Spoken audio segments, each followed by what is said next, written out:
Good afternoon. So this is the Select Committee on the Armed Forces Bill. This is our first evidence session. We have four panels of people giving evidence to us this afternoon. This is our first panel. So welcome and thank you very much for taking the time to come and give evidence to us. And I'm going to leave it to you three now to introduce yourselves. Good afternoon, I'm Mark Atkinson. I'm the Director General of the Royal British Legion. Good afternoon, everybody. My name is Nick Pope and I chair Cobseo, which is the Confederation of Service Charities. Good afternoon, my name is Ted Arnold. I'm Senior Public Affairs Policy Manager at Help for Heroes. Okay, we'll just have the first question. Rachel. Thank you very much. And before we start, gentlemen, I'd like to thank you and your organisations for all the fantastic work that you do for, certainly for veterans in my constituency of North Warwickshire and Bedworth and across the country. But the first question I've got is around the Armed Forces Covenant. What do you think are the shortcomings of the Covenant as things stand? And to what extent do you think this bill would address some or all of those shortcomings? I don't mind who wants to take that one first. I'll start. You start. Yeah, thank you for the question and thanks for your comments about our organisations. If I can, maybe just a little bit of history from the Royal British Legion. I mean, we campaigned for the introduction of the Covenant. We led that campaign alongside other charities in the sector, and we're really pleased that back in 2011 the Covenant was first introduced. We spent the decade that followed that calling on successive governments to strengthen the Covenant, and we're really pleased back in the Armed Forces Act of 2021 that legal duty was first introduced. So there's been real progress over the last 15 years or so, and there is a real opportunity through the Armed Forces Bill that you're scrutinising to further strengthen that covenant. But there are undoubtedly gaps in what we currently have today, and which I hope will be addressed by the bill. So those gaps are both in terms of the policy areas that the duty applies to and the range of public bodies that it applies to. So we, both Nick and I, when giving evidence to the Defence Select Committee last year, really called on government to extend the breadth and the depth of the covenant duty to make sure that more within the armed forces community benefited from that protection. So I think, certainly wanting to see more areas covered, more public bodies covered, but also the awareness of the duty certainly needs attention. There's a lot to do, I think, to support the implementation of existing legislation, and if we're going to extend it, that's needed even further more so. Ted. Yeah, echo a lot of what Mark's just said. I think the last act was really foundational. It moved the Covenant from being voluntary to a statutory duty, which I think really mattered for the veterans that we support. It raised awareness of the Covenant, but it also formalised consideration of service-related disadvantage.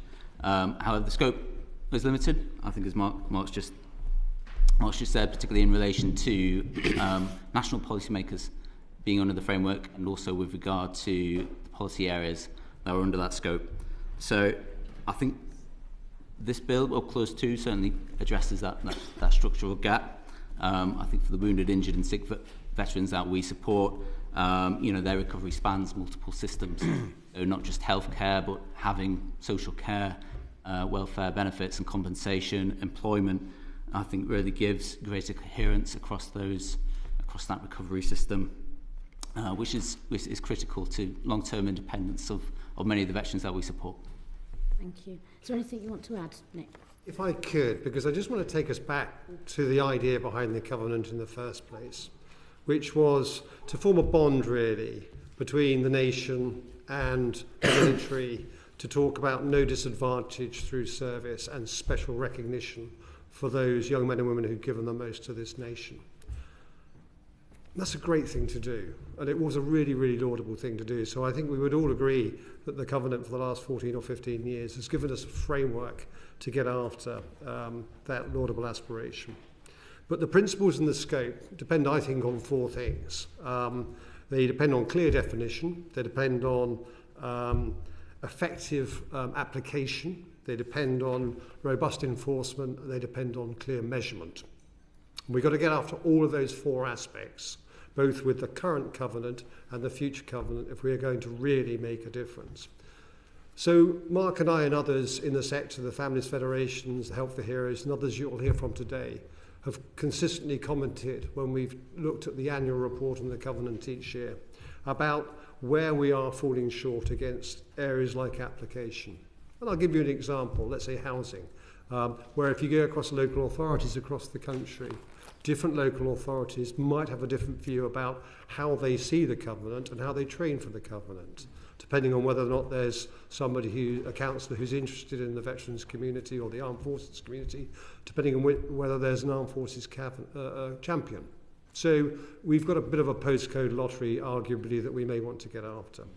So it's a complex and complicated area, but I think all of us collectively would say we really, really support the idea that's behind the extension of duty and behind what's in the bill. Thank you. And do you think that the right policy areas are covered within the scope, or is there anything else you think needs to be included there? So if I start off on scope, I think that the teams around the table here have done quite a lot of work with other government departments and with the devolved administrations to think about areas that we might think about in terms of policy. And in some areas, we've taken an initial idea of 14 policy areas down to 12 by combining things like health and social care into a single policy area. It's quite actually an ambitious list, if I was to be honest. So getting under the skin of, if you're in an OGD, not the Ministry of Defence, what the covenant means to you and how it fits with your extant statutory guidance, I think is going to be a hard ask. So I would say start cautiously with 12. That's actually ambitious. And if necessary, move on. There will, however, be some areas where we would look to see where the current bill is up against the boundaries. So, for instance, if you go to some of our unitary authorities or councils like Manchester, or you go to some areas in some of the devolved administrations, I'm sure some of the work we do between now and the end of the year to tease out the statutory guidance that's associated with the bill will get into the detail of those particular areas. Can I just briefly add? I mean, I guess the debate has been about breadth versus depth. Do you retain the existing policy areas but work harder to raise awareness amongst public bodies, amongst the armed forces community, and make sure that the covenant is having maximum effect? Or do you broaden and stretch it out? And government policy has been to go for that maximalist approach. That's one that we support at the Royal British Legion, that more policy areas should be covered. But to answer your question directly, that there are areas where, even with this extended covenant duty, would not be covered. So if you take things such as domestic violence or financial well-being and debt, there are areas where we'd like to see further stretch. But to just build on Nick's comment, that has been the debate, breadth versus depth. And I think the principle of extending the covenant duty is the right one. But and I'm sure we'll talk about this in our session, what will come with that is an expectation around implementation and support for public bodies. Can you give us an idea of how much resource the government has put into this as we stand now? It's arguably a question that you might throw at the Ministry of Defence, because resource comes in 2 or 3 areas: time, manpower and money. I'm aware that previously, when I've been on the other side of the fence dealing with previous armed forces bills that have come in front of the House, the Ministry has had to provide a financial statement associated with the resource connotations. This one's more complex, I would argue, because you're looking now for resource implications across government rather than singularly from the MOD. So I'm afraid I can't answer the question, because I think it's really a question for statutory services. Thank you. Oh. Thanks, Chair. As a veteran and a retired sapper, may I thank you for everything that you do and your organisations do for veterans up and down the country. And it's been huge improvements since I've retired on the support that veterans get, and I thank you for that. The bill would retain existing definitions of the covenant's legal duty with this due regard. And I know the principle of due regard was discussed at the previous committees as well. Do you not think that it should be replaced with a more prescriptive duty, or what would you define as due regard? Yeah, I can go first. Ed. I think, it's due regard is a recognised public law standard. We've seen it used with the Equality Act, so it really requires informed and documented consideration of service-related disadvantage. So, it is procedural rather than outcome guaranteeing, but that I think is appropriate for this. It's, the covenant is really about preventing disadvantage rather than creating necessarily automatic prioritisation, even though the principle of special consideration is there for those who've been injured or bereaved. So I think the key really is in the guidance, and that's making it clear that consideration should be evidenced, applied consistently as well. So that's the real important thing for us to get right now, is the guidance following on from due regard. I mean, Paul, I would support. By the way, my elder brother was a sapper, so I won't hold that against you. Yes, the word due regard, yes, the word disadvantage, yes, the word special recognition are now well understood. So if we move away from those particular words, then replacing would always be difficult. The trick, as Ted said, is in the statutory guidance, and I think that gives us the vehicle now, between now and the summer, to develop the guidance in a way which puts the teeth on puts the bones on the flesh on the bones of these kind of words, which arguably can mean different things to different people. Nothing to add. Yeah, it is an area, it's been mentioned, isn't it, the general awareness of the covenant, even across the public sector, isn't necessarily as good as it should be. And I'm a historical and previous local authority council leader, and we had an armed forces champion. We had an armed forces champion for a number of years. Other authorities didn't seem to think that to place any due regard on having a armed forces champion, for example. And I worry, where we're trying to legislate here now into law this covenant, that this, just to say, because the due regard of the Royal British Legion could be different to the due regard for South Whitwell Borough Council, for example. It is really challenging, especially across the public sector. And I think it's really important that we understand that the guidance is really, really robust, so that it is evidence, because what we could end up here with, and I'm interested in your comments, not careful, with a continued postcode lottery of the services of due regard up and down the country.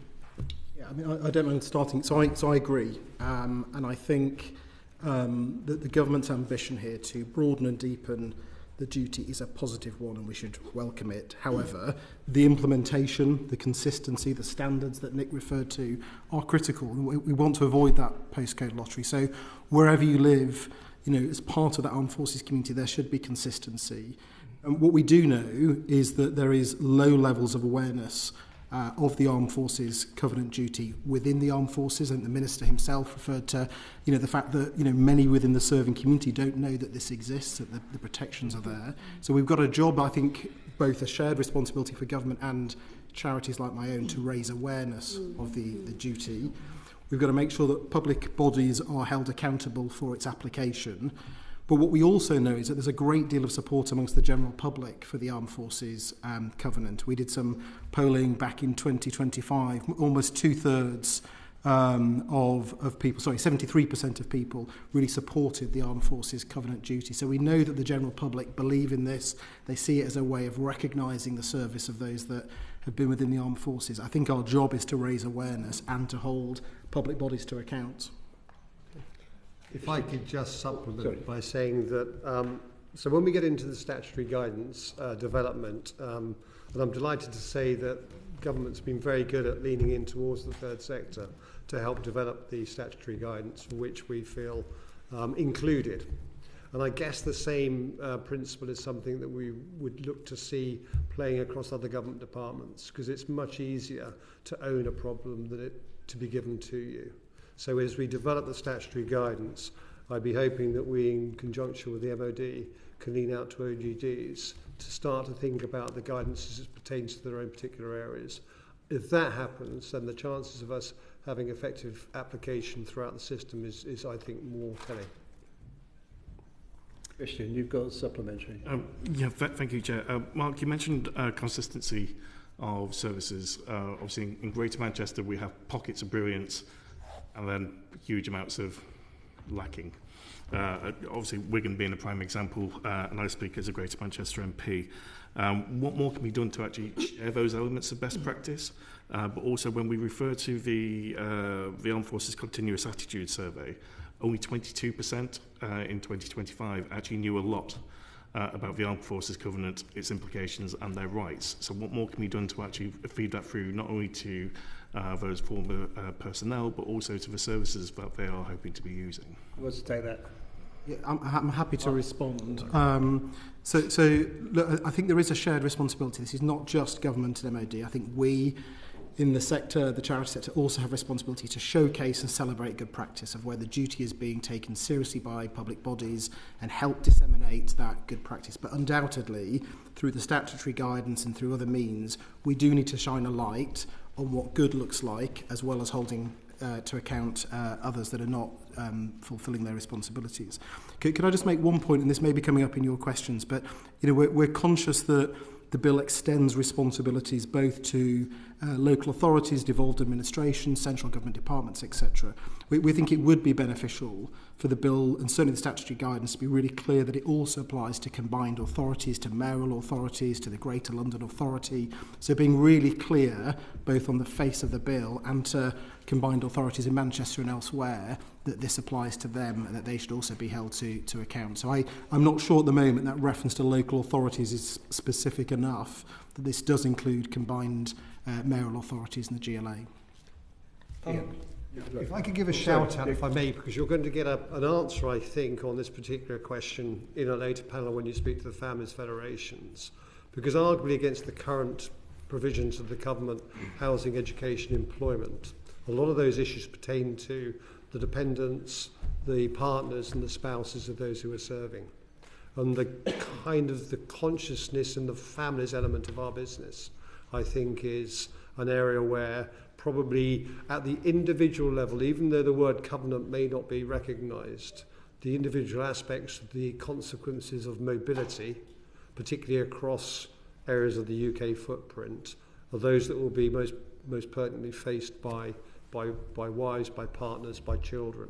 So I guess I'd hold the question and ask it again in about half an hour's time. Ian, you wanted to come in? Yeah, just coming back to the due regard element. At the moment, the guidance is that local authorities should show due regard. So I'm interested in, we're keeping that same term, due regard, when we as a Defence Select Committee, in another role that I have here in the Commons, I heard we picked up concern about the wording of due regard from serving commanding officers who felt that it didn't give the impetus for those local authorities to actually demonstrate that they've actually shown due regard, because the metrics are so different across the board. Earlier, what Paul was saying is around it can be interpreted differently, and therefore would organisations like yourself like it to be more prescriptive in the role, so actually people then follow it? Okay, if I may. Nick. I'll go back to an answer I gave about 10 minutes ago. My gut feeling is the term due regard is here to stay, but my gut feeling as well is if we get the statutory guidance right, then we will have a framework not only to seek to have effective application of the covenant across local authorities and other public bodies, but equally it gives us a framework to think about measurement, and then from measurement to holding to account. So I'm looking for the devil in the detail, basically. I'm looking for the detail and the guidance to enable us to get metrics together so that we can actually not just hold individual local authorities or other public bodies to account, but also to share best practice. And so I would shout out Manchester actually in local authority terms as an area which is demonstrating really good joined up coordinated government in application of the covenant. And actually what I'd like to do is to find a vehicle for taking what's happening in Manchester and placing it in other areas of the country where arguably it's less well seen. I'm going to move us on to the next question now, Pam.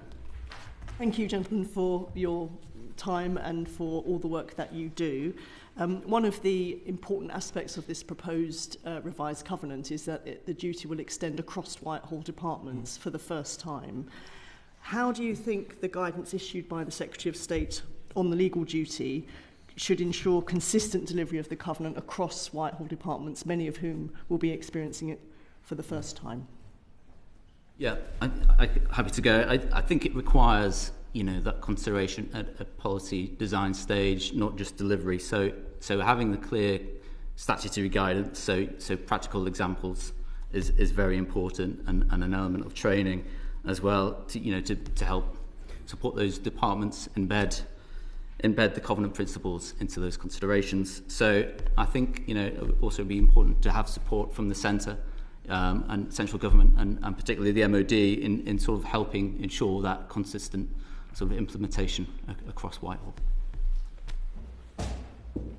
I would add that this is a cross-government type of activity we're looking for here, and we're in many respects using a single government department, the Ministry of Defence, to act as an advocate and a champion for cross-Whitehall activity. So I think it's for government in many respects to determine what governance framework it puts together to ensure you've got a vehicle to look at cross-government activity. So if I was not putting words in the Minister of the Armed Forces' mouth, but I'd be looking for a framework where you have a coordinating authority to push what, from a military perspective, seems a fantastic vehicle into other government departments who clearly have got a whole bundle of priorities of their own. So that cross-government framework, I think, is absolutely necessary when we're getting into robust application. Thank you very much. Could I briefly add, if that's okay? So I'm conscious, and this goes back to the earlier question about cost. I think there is a note in the explanatory note for the bill that states that the estimated cost for implementing the duty across government departments could lead to initial training and familiarisation costs of £307,000 to 1.5 million. I think our view at the Legion is that feels very low to take this covenant and to apply it across Whitehall departments. If that is the Ministry of Defence's estimate of the cost for Whitehall departments, it seems wholly inadequate. And look, I think there are bits of Whitehall for which this is going to be a significant piece of change. So if you take, for example, the Department for Work and Pensions, one of the big concerns that we have had is the unfair treatment of military compensation in respect of the means testing of benefits. And an example of that would be that military compensation is not taken into account when means testing for universal credit, but it is taken into account when means testing for pension credit. There's a whole piece of work to do within the Department of Work and Pensions to prepare them for the responsibilities that this bill and duty will place on them. So the idea that £307,000 to 1.5 million is really going to shift the dial across Whitehall, I think we're yet to be persuaded of that. Thank you. Take that back. Thank you. Al, you want to come in?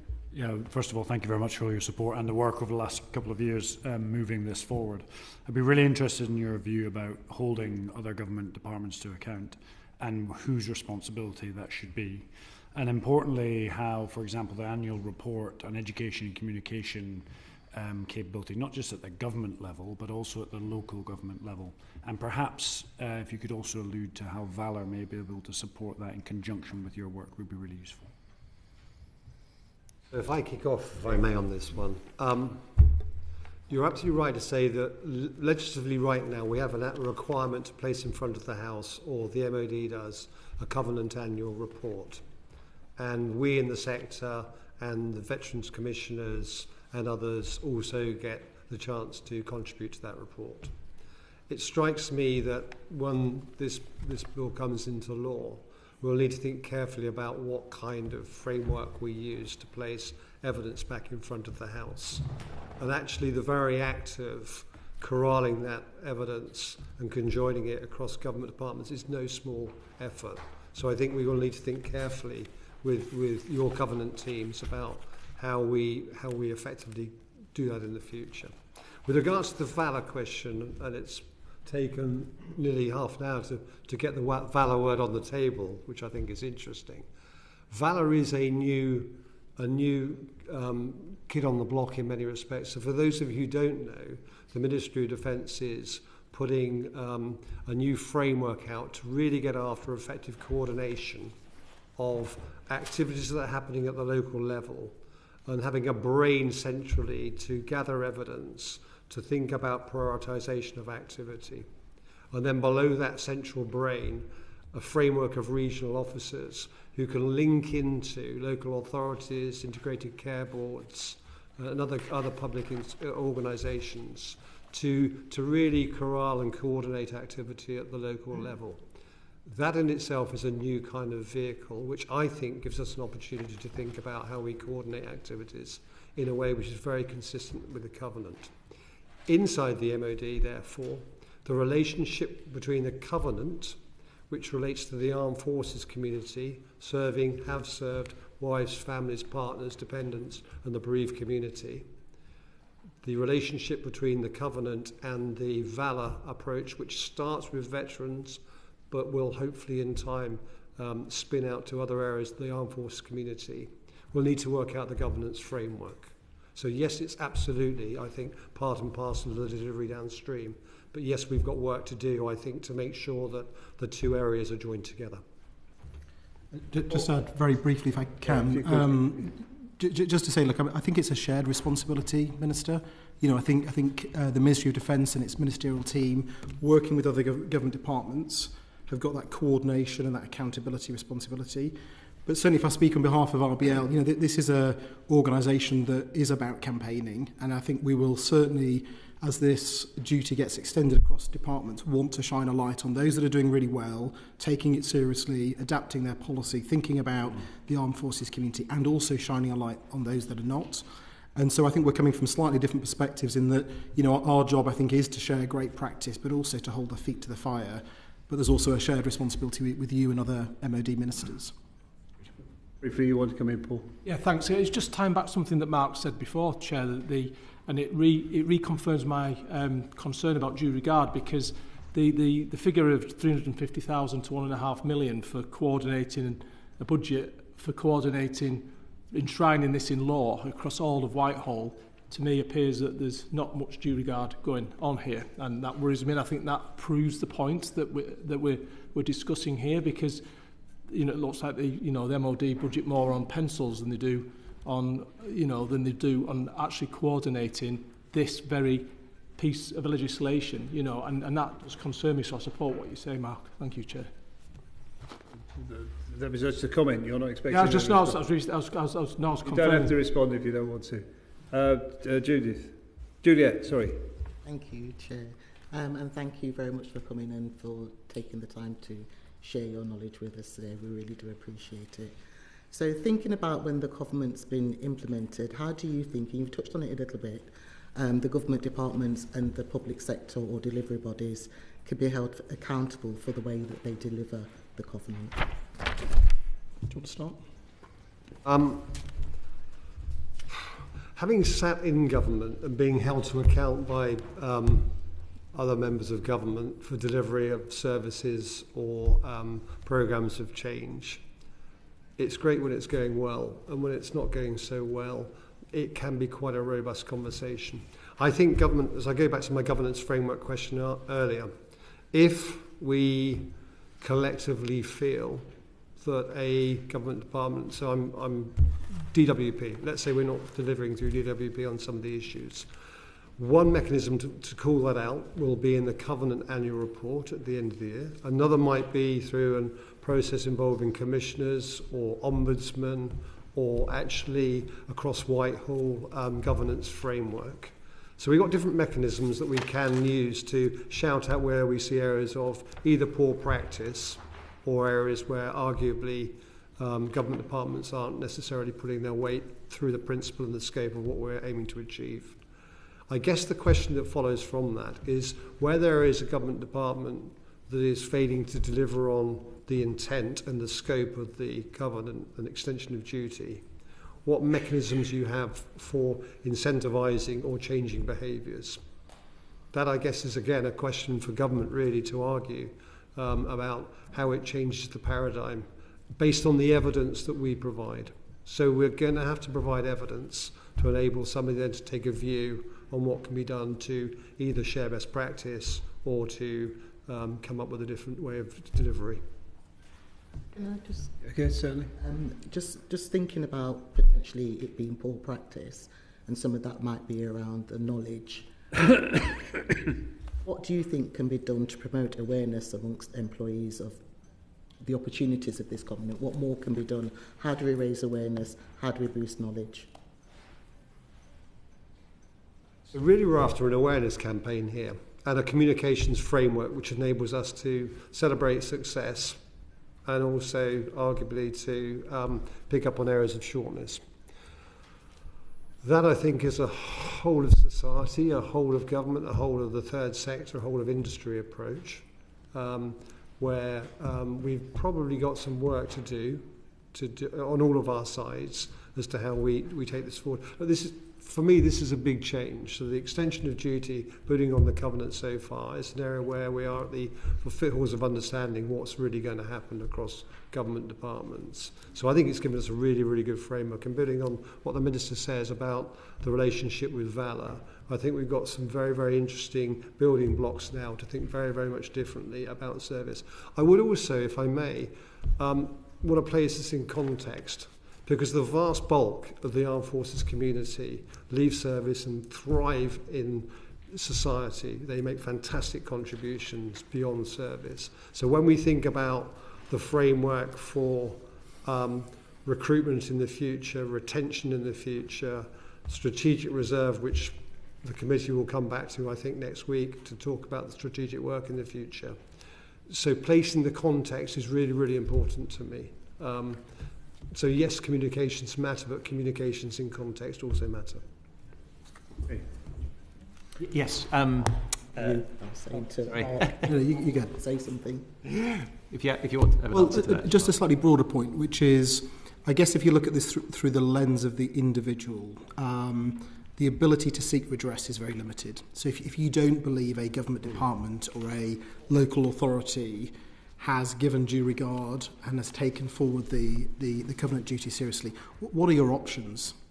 Your options are to seek a judicial review, which most people don't have the means to do, or to rely on organisations such as ourselves and those sat behind us to make representations to government. So there isn't, at the moment, an opportunity through Ombudsman, through the Armed Forces Commissioners, or other bodies to kind of raise that systemic concern that may exist. So I do wonder whether or not there is a sort of strengthening there, yes, about accountability for departments, but also to support individuals to seek redress by strengthening Ombudsman and the commissioners. Thanks. I actually had a follow-on question from Juliet's on employers. Now, of course, we've talked a lot about government departments and local authorities, but service leavers, spouses and others, they have a lot of interactions with employers, and I'm pleased to see employment is a new area that's being included in the Armed Forces Bill this time around. There are some employers that are excellent at working with service leavers. There are some employers who are terrible. What sort of lessons should we take away from your experience of that? How should we be better at engaging with employers? Any lessons for us to take away? Yeah, okay. So there's a time in everybody's service where you've got to think about life after service. And Paul's been here as well, and Al's been here as well, where for some people it comes as an unexpected shock, particularly if they're leaving at a time not of their own choosing.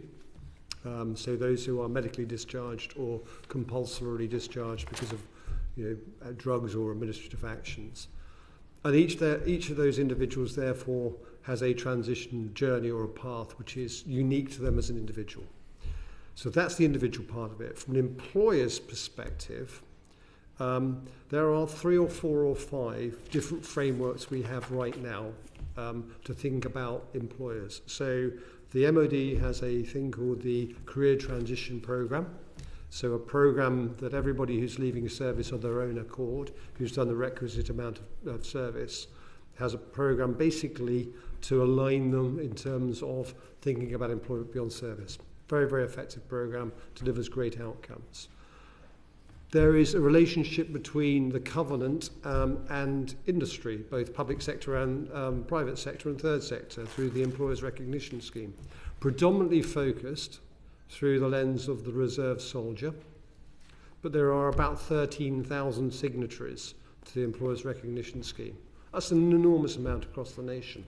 of which 1,000 are gold members, there are about 4,000 silver members, 4,000 bronze members, and 4,000 new to the scheme. Fantastic. I would argue that it's a scheme that as yet we haven't thought through how we use it to best effect. So that's the second part. We in the sector run a series of clusters which bring like-minded charities together to think through how we might think about health or education, or in this case employment. Arguably it's more of a niche area which is looking about specific veterans or spouses and their employment in society. So you've got a number of governance mechanisms there.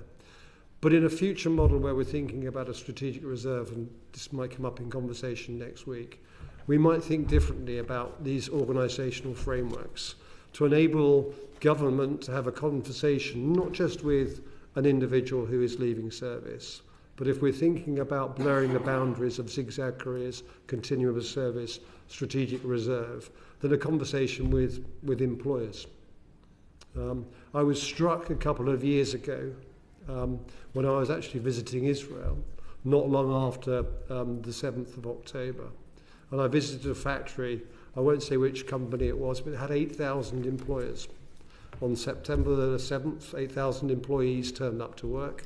2 days later, 3,500 of the 8,000 were driving south in Merca for 3 tanks. And the company didn't demur and carried on working, just going to 24/7 working to deliver the outputs. I would be less sure that that framework existed in the UK right now. So I think, when we think about our relationship and our contract with employers in the future, have got work to do, so that when we think about individuals leaving service and going into gainful employment, or partners and spouses going into gainful employment, that we think through the prism about readiness as well. Great. Thank you. Sarah. Thank you, Chair.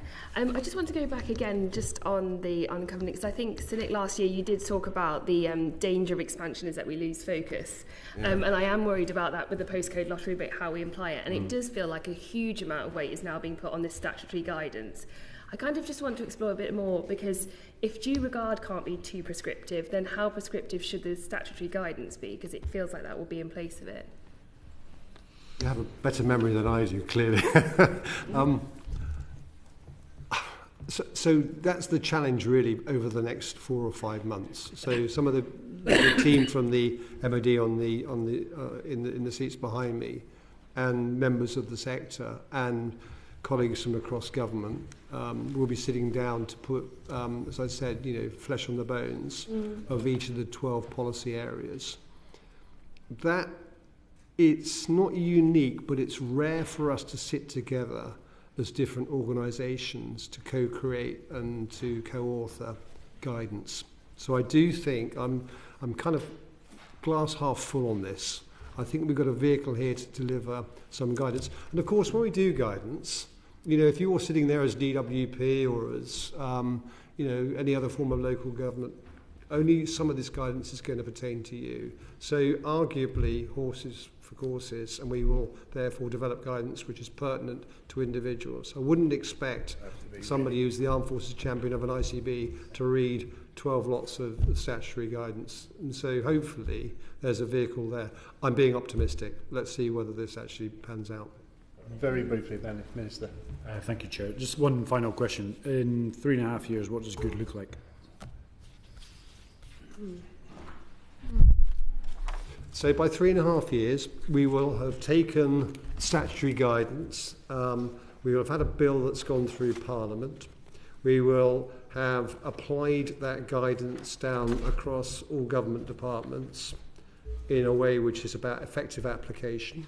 We will have developed a robust measurement framework to assess what good looks like, either by using VALA or by using what other frameworks that we have. And we will develop within government a robust framework for holding to account, sharing best practice across government. And then arguably beyond that, to have raised the awareness, both within public sector bodies, private sector, the third sector and the armed force community, so everybody understands the government. If I lean back to July last year, this House delivered, I think, the covenant for society. You could argue that this covenant extension of duty and the covenant society are absolutely part and parcel of the same product, which is about, big society, collectivism, community, what we're all trying to get after. So good to me is delivery on all those areas. So when we write our answer to the Covenant Annual Report in 2029, 2030, we say jobs are good and tick BG. Excellent. That's a perfect place to finish. Thank you very much for taking the time to come and give us your evidence this afternoon. Can we get the next panel in as quickly as possible? Thank you. Thank you. Thank you. Thank you very much. Thanks, all. Thanks, guys. Thank you.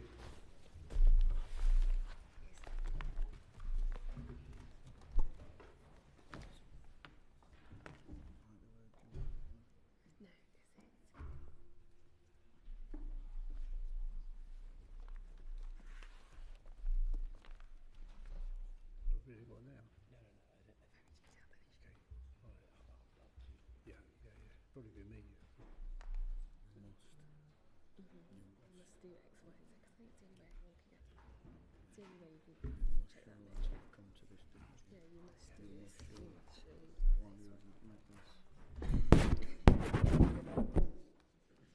We all settled. Okay. Welcome. Thank you for taking the time to come and give evidence to us this afternoon. This is our second panel. We've been using first names, so is that okay with everyone? Thank you very much. I'm going to leave it to you to introduce yourselves and then we'll get to the questions. Who wants to go first? I'll go first. I'm Becky Lovell from the Naval Families Federation. I'm Head of Policy and Deputy Chief Executive. Hi, Collette Musgrave. I'm from the Army Families Federation. I'm the Chief Exec. Andrea Devlin. I'm the Director of the RAF Families Federation. Okay. Jane. Thank you. Thank you very much and thank you for being here. Forces families do face a lot of challenges. They have to move regularly. They often face periods when one member is not there or has left or has died, and there are lots of issues that they face that other families do not. Bearing in mind all the aspects of life, be it health, be it education, children, everything wrapping around them, how well do you think the Covenant actually supports those forces families at present? Who wants to go first? That'll be me then. Collette. It's fine. It's fine. I think as we gave evidence to the House of Commons Defence Committee the last time, and thank you very much, you clearly all read that very closely, the answer at the moment is it is a very mixed bag. There are some service providers, there are some areas of the country that are very focused on the Armed Forces Covenant. They have a high level of understanding. Almost everywhere has a high level of empathy, but there is perhaps not necessarily the level of understanding of the complexity of service life and the very diverse nature of service life as well. If your experience is perhaps with one service, you may think that everybody's experience is a little bit like being in the army, whereas we know that the experience of perhaps being in the Navy, the Royal Marines, or in the Air Force can be very different. And each individual family, service personnel and their family, has been on a different journey. They will have experienced, we're all individuals, they will have had an individual journey as well, which some elements of it will have been very positive for them, some elements may have been very difficult because of their family situation. And so I think there is certainly a challenge for service families in engaging with providers, engaging with government, and really receiving a consistent level of support and understanding of their particular circumstances. Can I add on to that? In terms of the challenges, some of the areas that we spoke about in our last evidence and also in our written evidence were around the language that's used. So quite often we find that there is a focus within some areas on the veteran community, which we absolutely recognise have very important needs that we've talked about. But it's understanding, broadening that out to the armed forces community, so that will include families, service personnel, their children, the bereaved community and their partners as well. So that's one area that we think really needs a focus as we move forward with this. I was thinking particularly actually about families, about things like support at school, being pupil premium, being encouraged to apply for it or send support. So you're not only looking across local authorities, you're looking across multi-academy trusts. Have you found that to be an area where there is large discrepancy between the way forces families cope? It is one of the greatest areas of challenge, education, and that consistency of educational allowances and funding, not just within local authorities, but across government as well.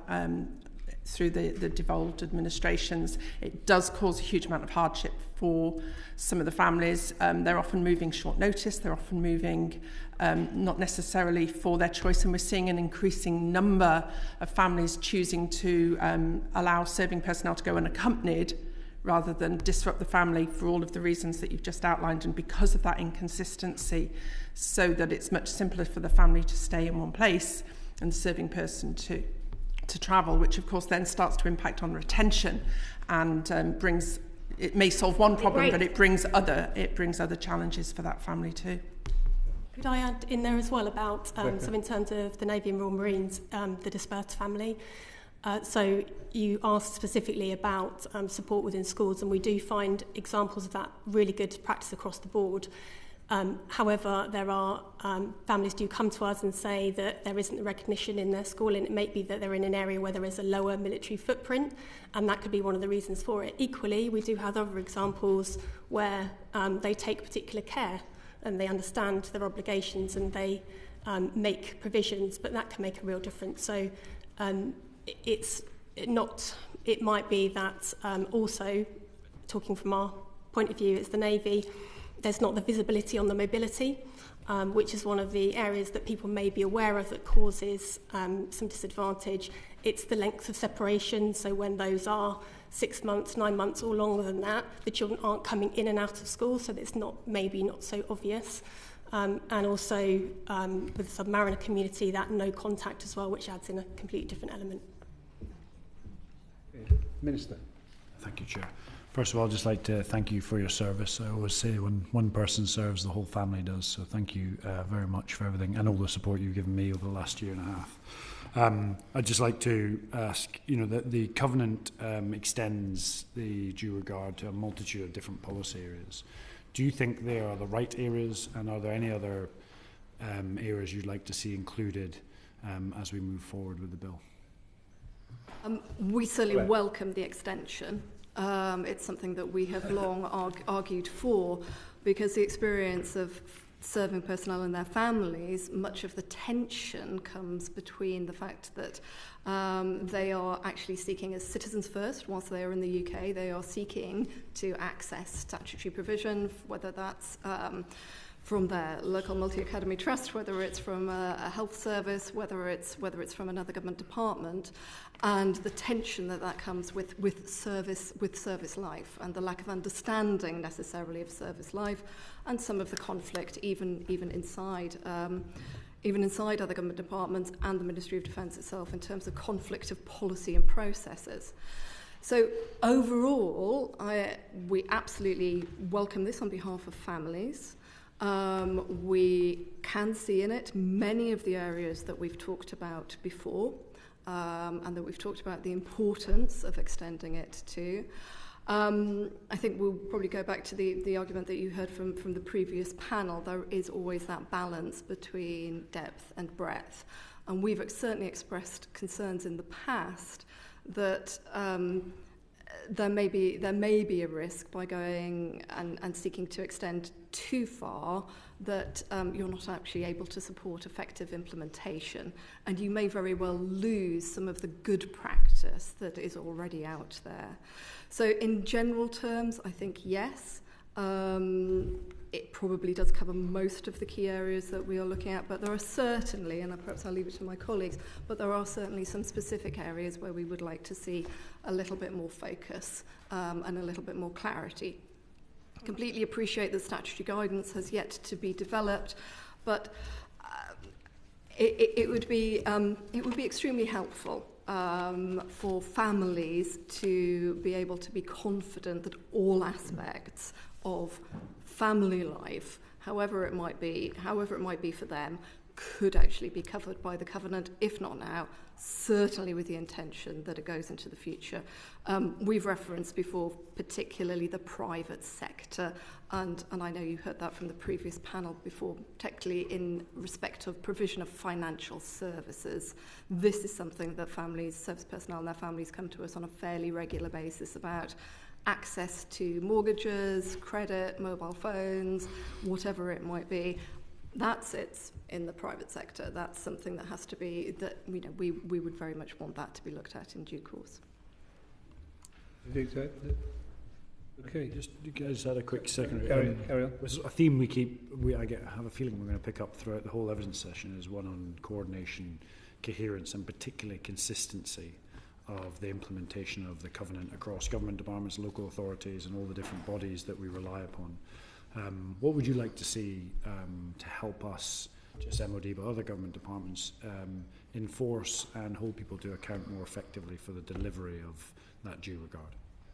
I think it is, consistency is going to be key to making this work, and I think it goes to Colette's point that being consistent across all areas will be more effective than broadening it any further. And I think one of the areas where we see some positivity coming is MOD being subject to this change as well, where you perhaps will get more consistency for your serving personnel as well, and they'll start to understand what the covenant can do for them, which I think sometimes is they don't see themselves necessarily, the serving person, as part of that covenant side of the house. So I think that is one area. But I think it is about that consistency, but there is going to need to be some accountability. Where do families go when that disadvantage or, it does happen and they don't see a way forward and they don't know where to go?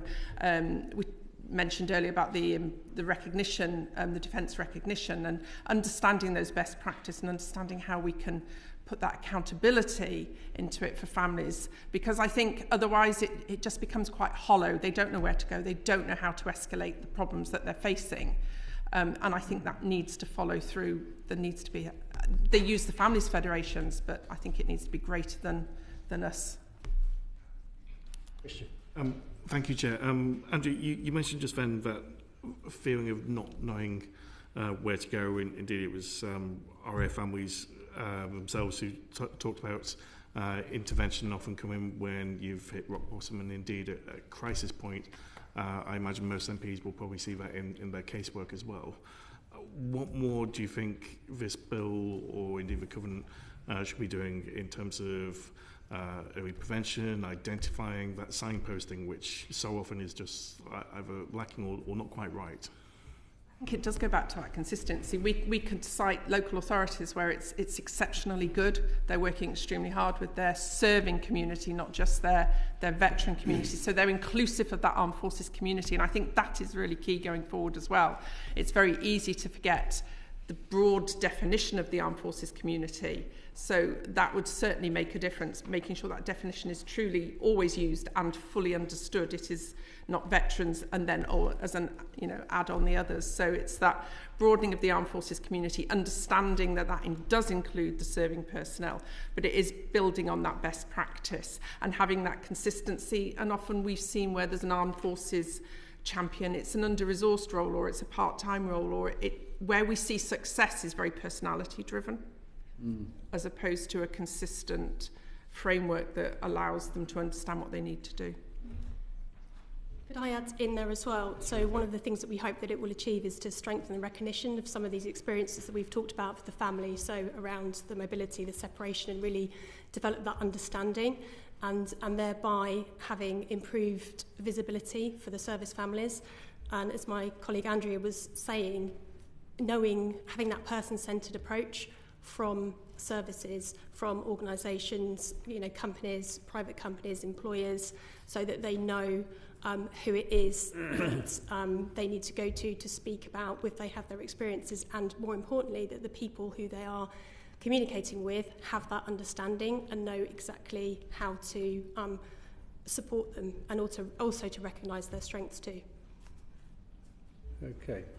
Alex. Thank you, Chair. In some of the evidence we've received, it's been highlighted the difficulties that families have when they're posted between nations, so from England to Scotland or to Northern Ireland.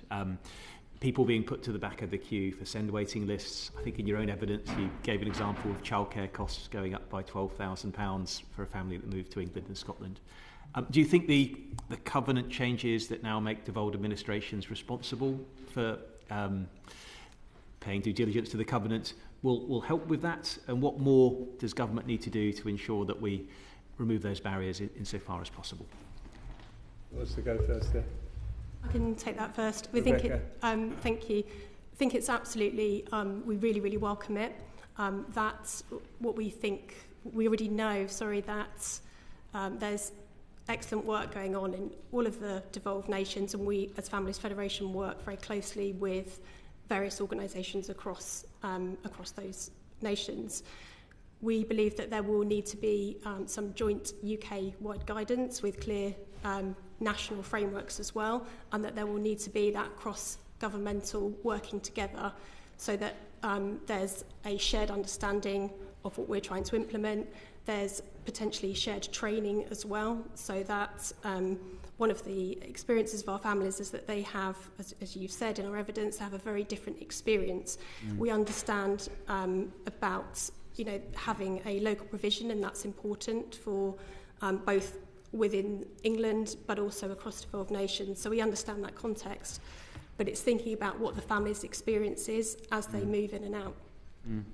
Because there was a recent change where service families that were leaving the service would not be disadvantaged about moving into council houses, and so they wouldn't have to be subject to the same residency tests as anyone else. Do you think that's the sort of thing that should be rolled out for all services across the board?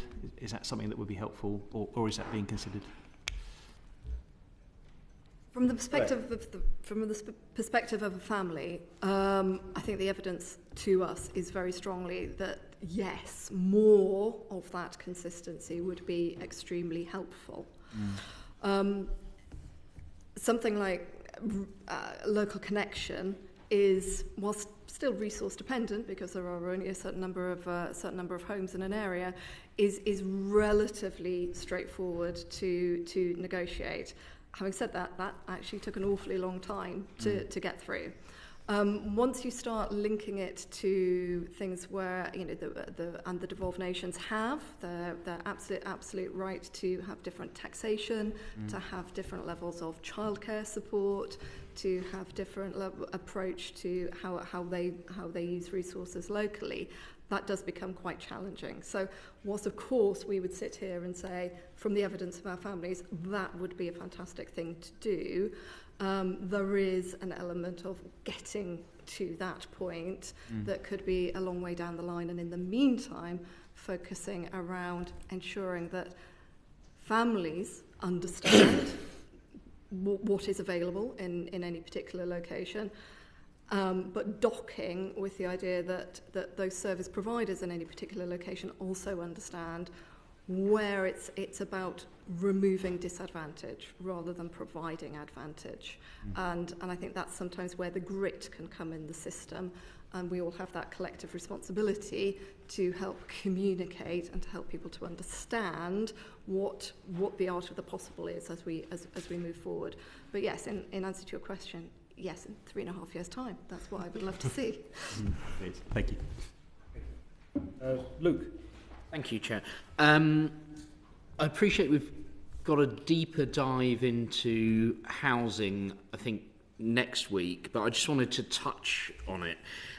How confident are you that the Defence Housing Service will bring much-needed improvements to military housing? We really welcome the establishment of the Defence Housing Service. I think it's something that we have long campaigned for as Families Federations, that housing is treated as homes. It is not treated as infrastructure or resource to be used as a tap for defence to control its spending or otherwise, and that moving into the Defence Housing Service is absolutely the right direction in which to go. It remains relatively early days. I think it's a little bit like the covenant. We will see what implementation looks like. It is very promising at the moment. The Defence Housing Service appears to be being set up in a way that addresses all of the issues that certainly we have raised directly from families in the past, concerns around governance, transparency, engagement, hearing the customer voice, and we as Families Federations will, I hope, have a role in that. I happened to be in a meeting the other day where they had a nice branding in the corner that had a little house with Families First there.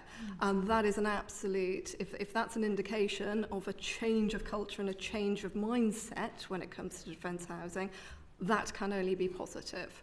So everything that we are seeing so far looks like it is heading in the right direction. Housing and homes, however, are a little bit wider than simply the Defence Housing Service, and I think certainly when it comes to the single living accommodation, we do remain. Well, and I think it plays to that point. We cannot.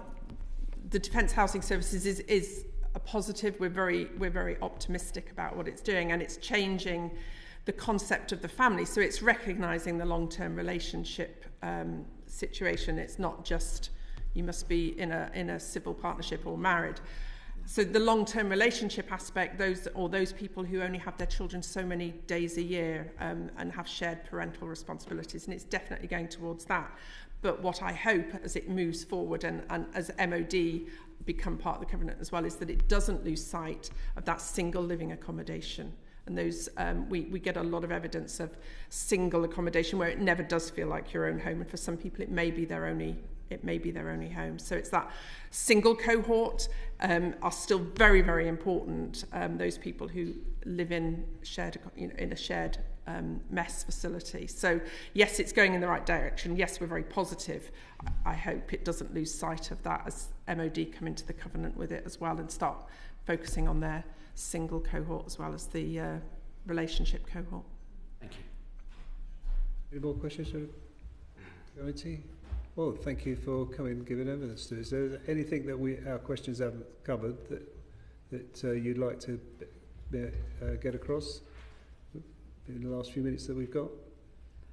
I think we'd probably like to leave with the fact that language is so important in this, and if we could leave with one message and nothing else, it is that language that must include, when you talk about the Armed Forces Covenant, the serving personnel and their families and the bereaved, and not to lose sight of that as a definition.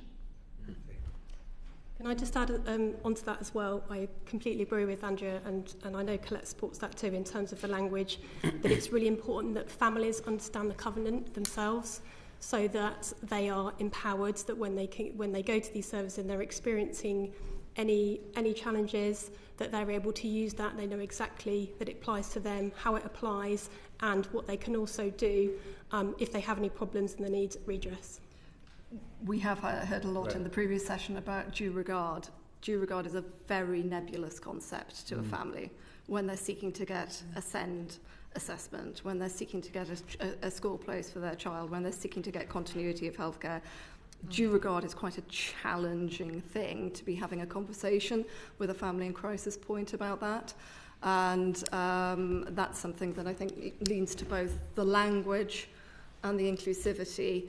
It is really going to be really important to not only support the awareness levels of service providers and other government departments as to what the Armed Forces Covenant and extension of its duty means, but to be doing that other half as well, and to be supporting serving personnel and their families in understanding that. You want to come? If we had a moment, Chair. We have a few moments. Okay. I've now got a forest of arms. Many of our serving personnel and their families come from overseas, from outside the UK, and make a fantastic contribution. How do you think the covenant, extended covenant, will improve their experience of service life and veteran life and family life? I am going to be optimistic about this.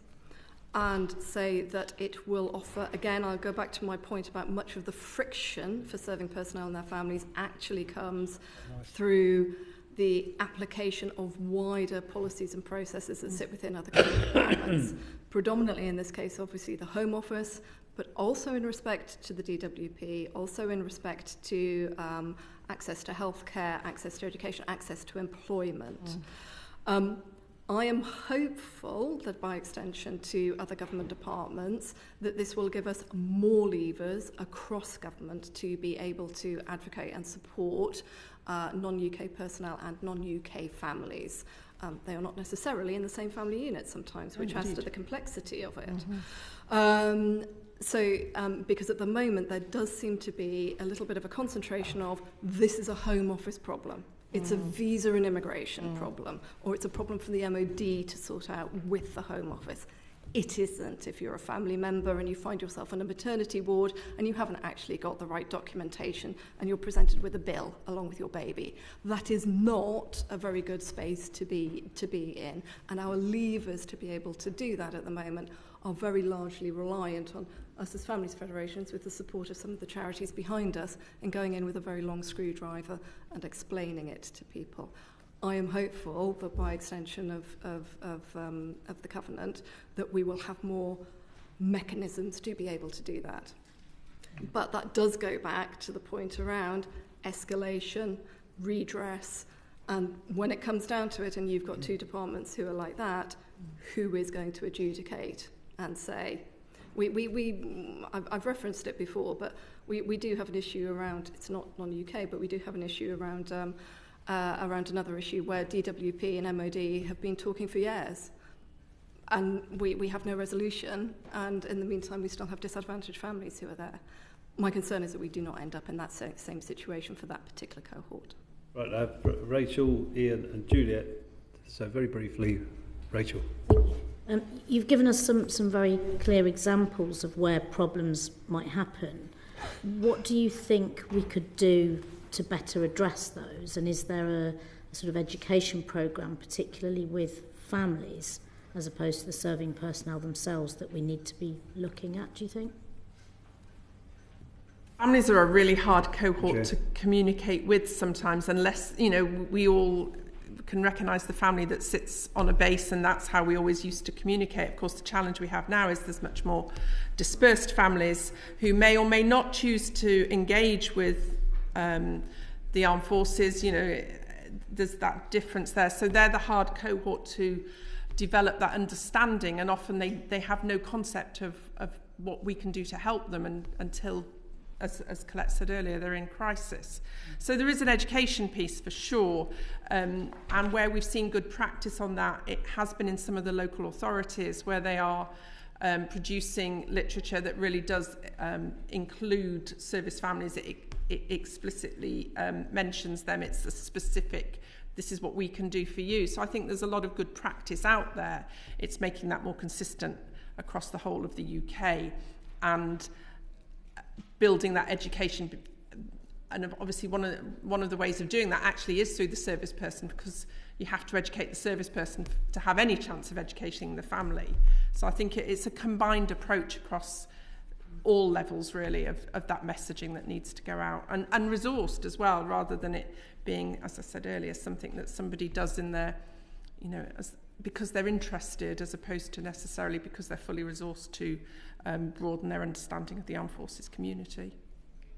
Yes, Rebecca. Add into that point as well. So it's a slightly different angle of what you're asking. However, raise the point that sometimes it's about meeting families where they are. So I know there's been work underway, for example, with the Best Start Families hubs, and we say that as a potential opportunity whereby families may come into there. If you can't underestimate the value of somebody saying to them, "Are you from an armed forces family?" and actually understanding what that means. Not saying they need anything special, but perhaps different and understanding. That's another way that we can really improve the education in this respect. Thank you. Ian? Thank you, Chair. And I'll keep banging on about this point, but thank you for the service that you do, by the way, and thank you for the last evidence session that you gave to the Defence Committee. But no one should be disadvantaged as a result of their service, and that's what we're all here for, basically. And I in my mailbag, I've got a big garrison in my 1,100 personnel at Chivner, get to know some of the issues around send, particularly around this question. And my question is again, do you think due regard is strong enough? Because and if it is not, what would you like to see? Because obviously the previous panel was talking about it's in the guidance. Now guidance can be followed or guidance cannot be followed. And by mandating this due regard bit, for particularly around send, what are your views? Would you think we should be stronger? Would it cause you less work and less hassle when you're doing negotiations with local authorities? Who'd I go? I think if we look at it from the perspective of the serving person and their family, I can absolutely understand, and they feed back to us on a I would say, fairly regular basis. What does due regard mean? I've been told there's been due regard, but it doesn't feel like it to me. So I absolutely understand the challenge. I absolutely understand the importance of statutory guidance, but on behalf of serving personnel and their families, you can't but say due regard does need some strengthening in terms of its, in very simple language, to be able to explain it, both to the service provider and to the service person and their family. And to really boil it down to some really quite simple but impactful statements about what it is and what it isn't. And I think we will all spend a lot of time working with our colleagues to make sure that the statutory guidance is absolutely appropriate, that it is strong, that it can be used, but we do have to be mindful in that it is likely to be used by people who are not in the front line of providing those services and are going to be the people who are most likely to be under a lot of pressure, a lot of resource pressure. They've got a lot of people coming through the door to them, trying to understand this particular community and its needs. It's tough. I absolutely completely understand. I used to work in a call centre in my youth. I know how challenging it is, actually, for a precursor of DWP, as it turns out. But it's strengthening the understanding of due regard, so that at that level of the frontline person who is engaging directly with the service person and their family is going to be absolutely essential. Okay. Juliet. Thank you, Chair.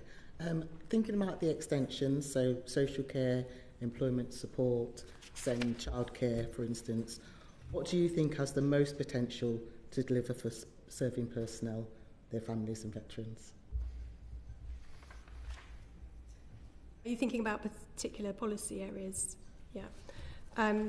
So there was a range of policy areas that we particularly suggested. So they would include immigration, housing, education, employment, childcare. I'll just take one example of employment. I know that was talked about by the previous panel. So employment, we've talked about it from both sides. So understanding, so families understanding what their employers might be able to, obligations might be under the covenant. Families say to us, particularly when they are moving overseas, for example, they have a lot of questions, and it's very difficult to find information about that. It's very complex. So they might be talking about, can I take my job abroad? Can I remote work, for example? And at the moment, the level of kind of maybe understanding and support with families is not there in some cases. And similarly, thinking about UK, it may be that families may need for a temporary period of time, caveat that period might be quite extended. They might want to change their working pattern, for example, or have reduced hours. So we think that has a real potential to have a positive impact. We know that the spousal employment has a significant impact on the family well-being, which in turn supports retention. So it's really, we think that's a particular example of an area that has a real potential for positive change. Oh. I'll be very brief, Chair. You mentioned earlier this ongoing issue with the MOD and the DWP that's affecting negatively families in the forces. What's within this bill that we're looking at today is going to resolve that issue? Potentially, number one, the covenant now applies to DWP. So, number one, there is something more in order to potentially name and shame in the Armed Forces Covenant report or to raise elsewhere. But without a mechanism of redress and holding to account, it's a bit challenging to see how some of these longer term and quite baked in issues might be resolved. So would you agree then, final quick point, Chair, that due regard isn't necessarily appropriate, therefore? In this particular case, I have to say that both DWP and MOD both feel that they have given due regard. Thank you. Okay, well that does conclude our evidence session. So thank you very much for taking the time to give evidence to us this afternoon. We really appreciate you coming along. Thank you. Thank you. Thank you. Do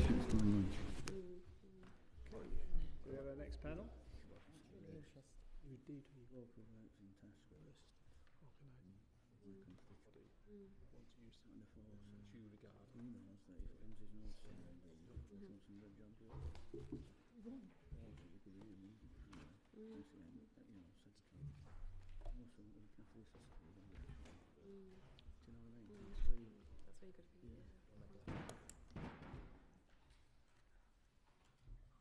Okay, all settled?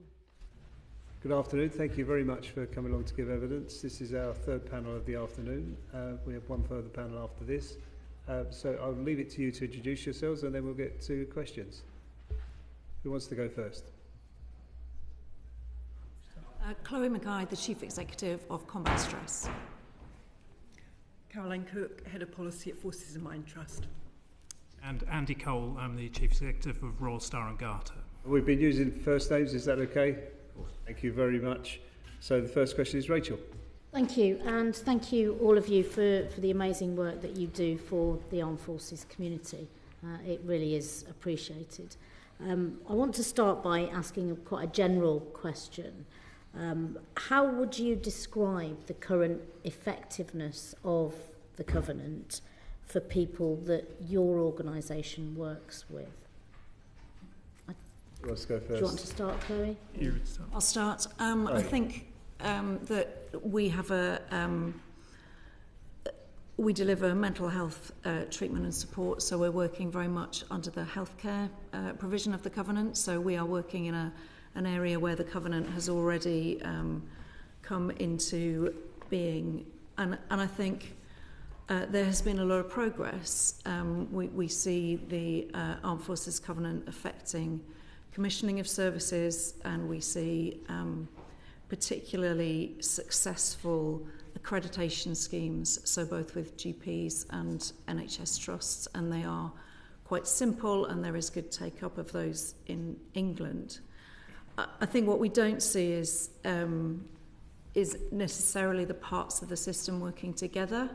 So whilst each individual part of the system might have a scheme or an initiative, there isn't the join-up for a person who is travelling through the pathway. And some of the connections, for example, somebody who has come into a service for their PTSD and through an assessment process understands that in fact they have a more serious psychiatric disorder, a transfer of that individual into secondary healthcare, NHS healthcare is very challenging. So I would just kind of open up by saying it's great to see the progress, and we really want to hold on to the progress, but there is much more to do even in the established area of healthcare. Thank you. Caroline. Thank you. And Forces in Mind Trust is an endowed trust funded by the lottery for a period of 20 years with the aim of improving transition from military to civilian life for the serving personnel and their family, and that's across the UK. And so since 2011, the way we've delivered our mission is to fund the generation of evidence, primarily research evidence, into what works, which means that since 2016 we have funded a series of research reports on the Covenant and its effectiveness in practice. Our last research report, that was based on research over 2 years by Shared Intelligence, Rand UK and Mary Mayhew consultants, it reported, and the report was published in October, and we've been taking the findings of that out to local authorities. We've had a really, really good appetite and engagement with that, which I think already shows something very positive. But briefly, the things that it has shown are very encouraging, the evidence. And yes, there are things that don't work so well, but the evidence also shows that the Covenant has played a really key role in helping to legitimise the prioritisation of the armed forces community at a local level and at a national level. But in doing that, what it has prompted is provided a framework for a shared language, and we've seen that in the case studies that are in the research as well.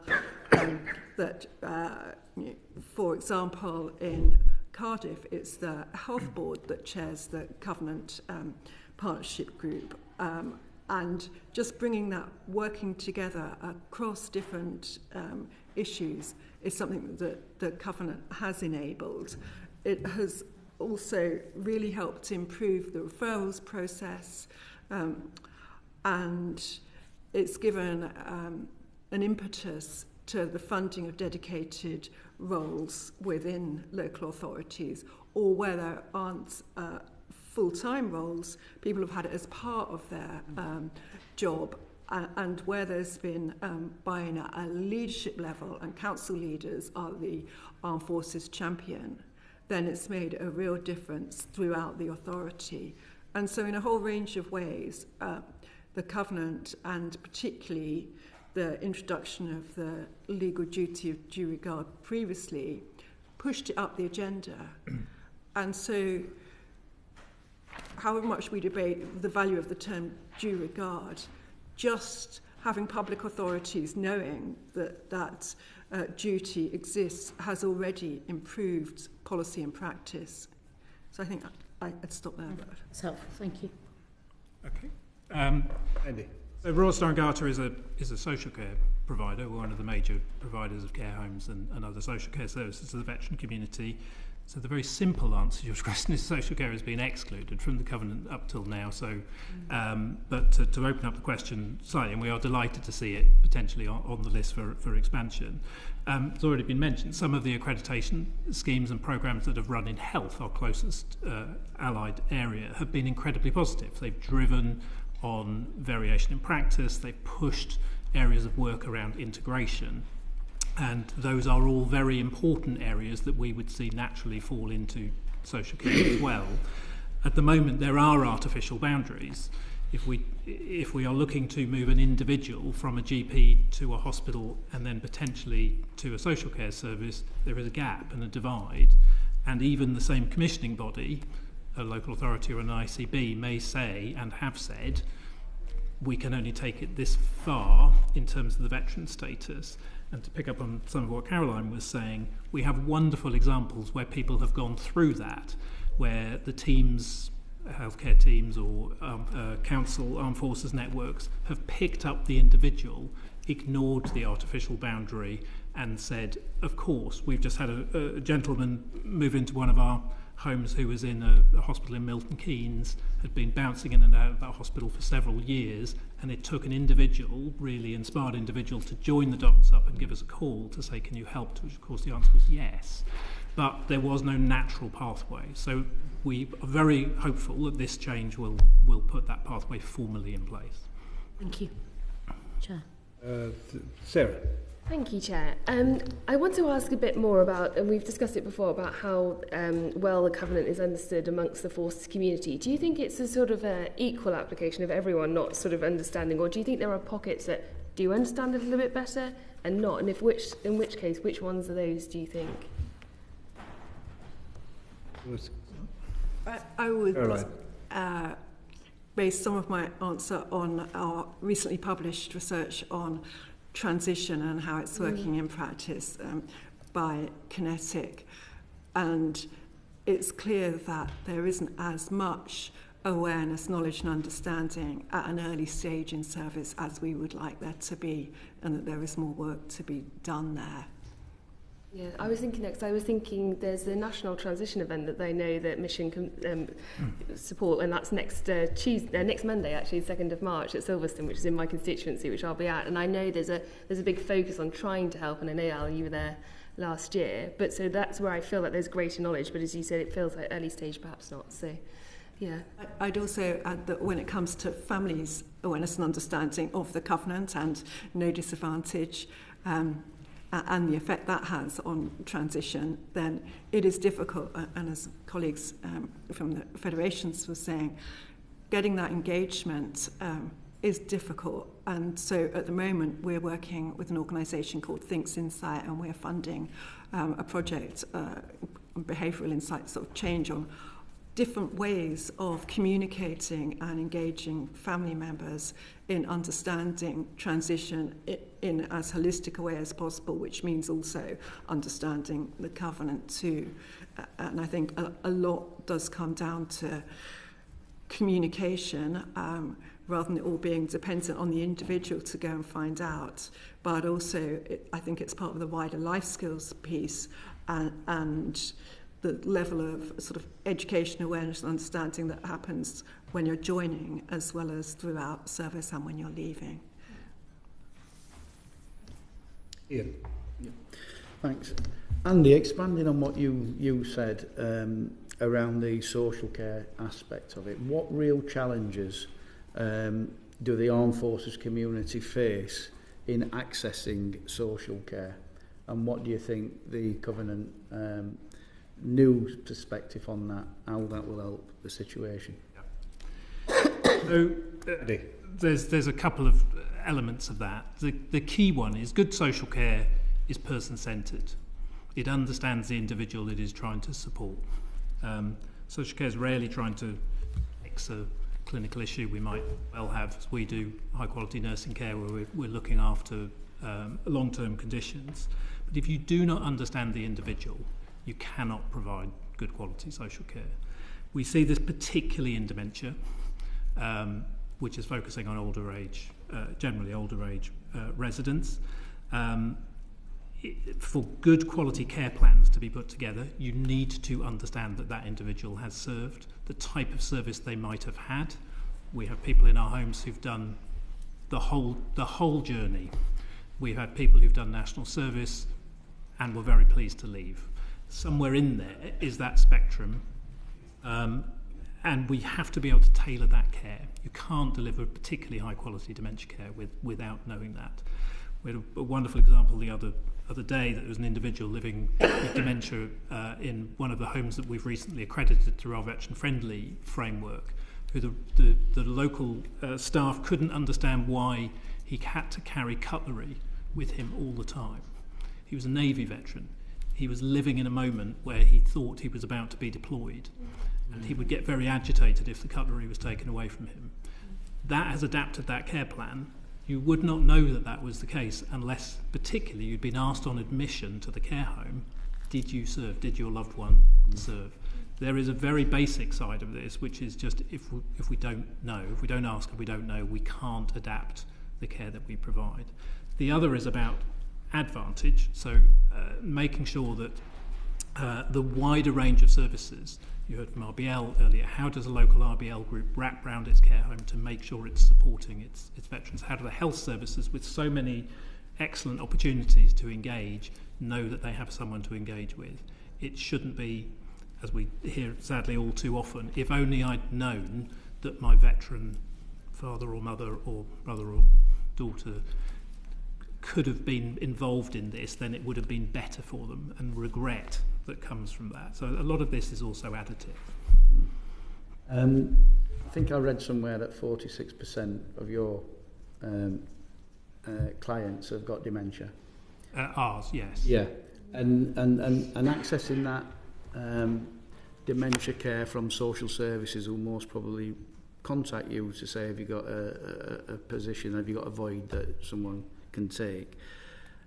Do they have a mandatory question on their assessment forms that ask them if they've ever served? Generally, no. So I'm just thinking that would. As an ex-housing officer, I would have, that's. I was briefing a local council armed forces network a couple of weeks ago, and the answer was no to that council, and I think quite possibly London-wide because it was a London borough. Chloe, Caroline, anything else to add on the social care aspect? So our linkages through to social care would benefit hugely from having identified veterans champions, so that there is somebody who is there to link into. So when we're making referrals of a case or linking into a social work team for communication and updates, it is quite hard to follow who is in the system and to speak to somebody who consistently understands the Armed Forces background and the Armed Forces case. And I think that has been, the Armed Forces champion model has been successfully rolled out in other areas. If that could be rolled out within the social work environment, that would be hugely beneficial. And I would just add that when it comes to thinking about likely impact of extending the scope to social care, something that we don't know when it comes to data and information is those personnel who are still serving, who may have family members who are users of social care, are not mapped or we don't know the levels at all. We do have awareness and knowledge when it comes to older veterans, but it's a different cohort to think about too. Absolutely. I would just echo that. It's really important to remember social care is for all ages, including children. Our work is primarily on older age veterans, but our youngest veteran's in his 30s. He's an Iraq vet. But yes, over 50% of veterans are over 65 anyway. A third have some type of disability. There is a cohort there who will need some degree of even light social care support at some point in the near future. And could I ask the same question regarding the Armed Forces community in some of the challenges they face around employment that you may have come across?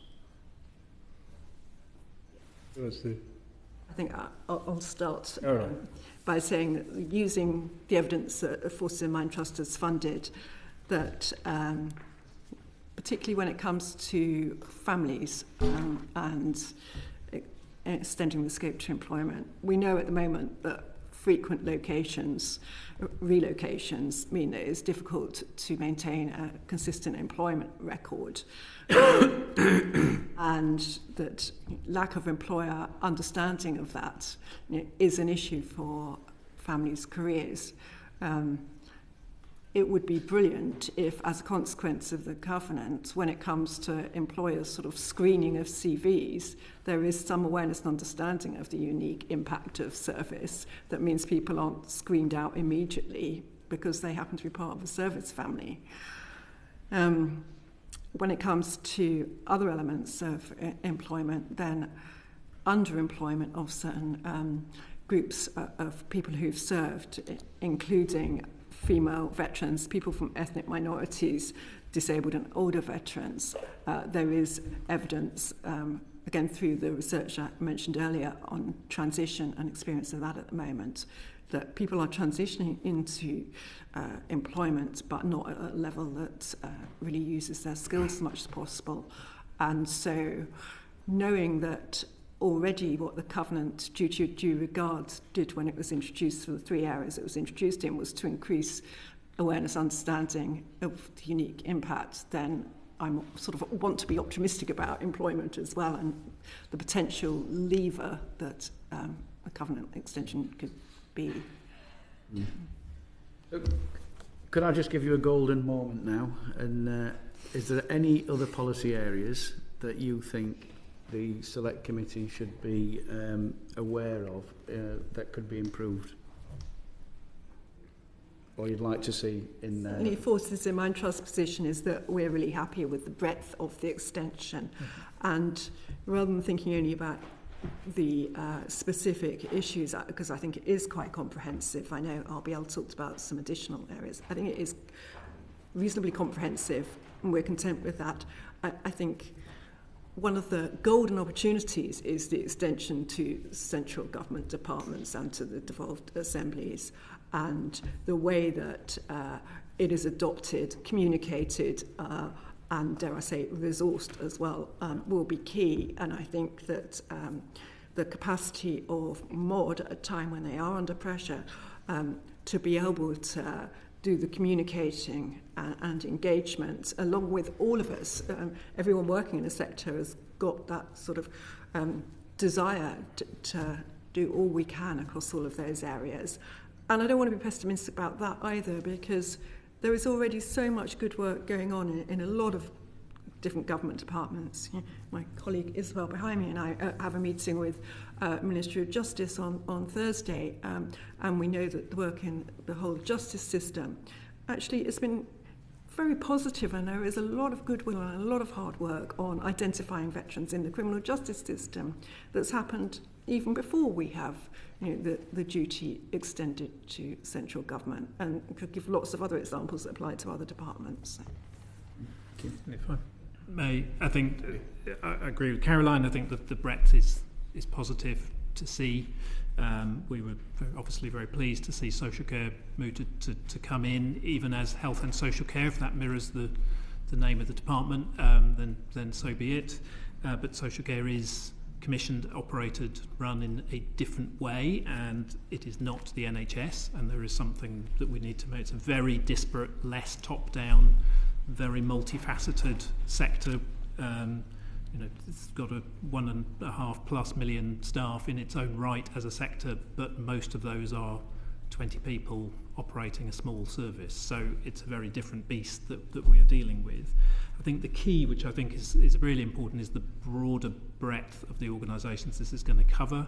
So getting into all the different council structures, the regional structures, the mayoral structures, because the commissioning for us of health and social care is so slightly varied between all of those. To see any gaps would be problematic, because we could end up with a really unintended variation where somehow it was in a council's remit but not in a county council's remit. So those would be important to see. And we do talk to councils quite a lot. And I think they sometimes struggle to see why there's an artificial boundary when they are signatories to the covenant, but only half of the services they provide are covered by their duties. I hope there's just a clarity there that will, as we've been talking about all afternoon, sort of show that sort of joined up working. And I think we welcome the extension in order to enable the connectivity across different government departments. We'd also like to see health continuing to develop rather than the existing areas sort of become static and kind of stop where they are. So the journey has started in health but needs to continue. And I think one of the points that has been picked up earlier is that that rollout, that join-up, can be driven by increased awareness of the armed forces community that the covenant exists, because if people are asking for the services, then that's going to stimulate them to change and grow. And I think that's probably that demand ask from the armed forces community probably isn't happening now. So all of the work and effort is within the services and spreading the communication within the people delivering the services rather than the people who are accessing the services. Thank you. Hey, Christian. Thank you, Chair. Also, the Secretary of State, as part of the legislation, will have the power to issue guidance, which is an incredibly powerful tool when you think it's cross-departmental, cross-layers of government, cross-society. In the last panel, part of the concern was how is the covenant going to be applied consistently? So with that guidance in mind, what would you want it to say to make sure that consistency is key in this element? To anyone. I'll go. Caroline. I think it's a really fine balance between being prescriptive because we want things to be consistent and having guidance that promotes good practice but is flexible enough to adapt to the local environment. And I would refer again, to our latest research, because what it did was specifically look at the different contexts that the covenant is delivered in, and the guidance will need to take account of those. So the case studies included Greater Manchester as a combined authority, but it then looked at unitary authorities of Glasgow, Cardiff and Lovell, Morgan and East Riding, and the different characteristics of covenant delivery in unitary authorities, as well as looking at Oxfordshire as a two-tier authority. And I think even as I say that, it begins to unpack the complexity of having guidance that promotes consistency, but does place the onus on those who are delivering the covenant for thinking about what the guidance means to their own context. And so I think there's no getting away from needing to have guidance that enables those that are delivering, and so local councillors, if you're looking at local authority, really thinking through what no disadvantage means in their particular area as well. Chloe. I would add that the kind of consistent use of terminology will be really useful. So I think there's a really strong use of the term Armed Forces Champions. I think that's used across lots of different organisations. So promotion of that consistent language would be helpful. When it comes to the accreditation schemes, there's different terms that are used. So veteran friendly, veteran aware, and there's some other terms as well. So some sort of promotion of a consistent set of words would help the people accessing the services to understand what is being achieved and that it should be the same across the different services in different locations. And I agree all of the above. And the other area I'd really love to see focused on is about third-party delivery. So there should be a duty, if you are commissioning services through a third party, to make sure that that service is then given due regard. I think we gave in our written evidence earlier this year examples of something like funded nursing care, for example, which is NHS money which ends up in social care funding, but there is nothing in the contract, as far as we can see, that says there should be any sense of due regard given to that, even though you are clearly commissioning you're commissioning nursing care in a care home or other situation. So, and there's multiple examples of that where whether it's private or not-for-profit organisations who are being commissioned, let's be consistent about what we mean and making sure that they own the covenant as well as the commissioner. Thank you. Andy, I'd like to push on a comment you made in response to an earlier question, but actually apply it to you, Chloe. And it was, don't ask, don't know. So obviously we see that in quite a few areas, but I like to think in regards to your work with Opnova as to how that could be applied more vigorously and how that could be applied in some of the guidance coming forward, so that we're always asking first, have you served? Or are you an Armed Forces family? You know, do you have some sort of link? Because for the work that you've done, obviously 60% went on to mental health services, but they were probably in crisis point already. So what can we be doing to bring that intervention level even earlier?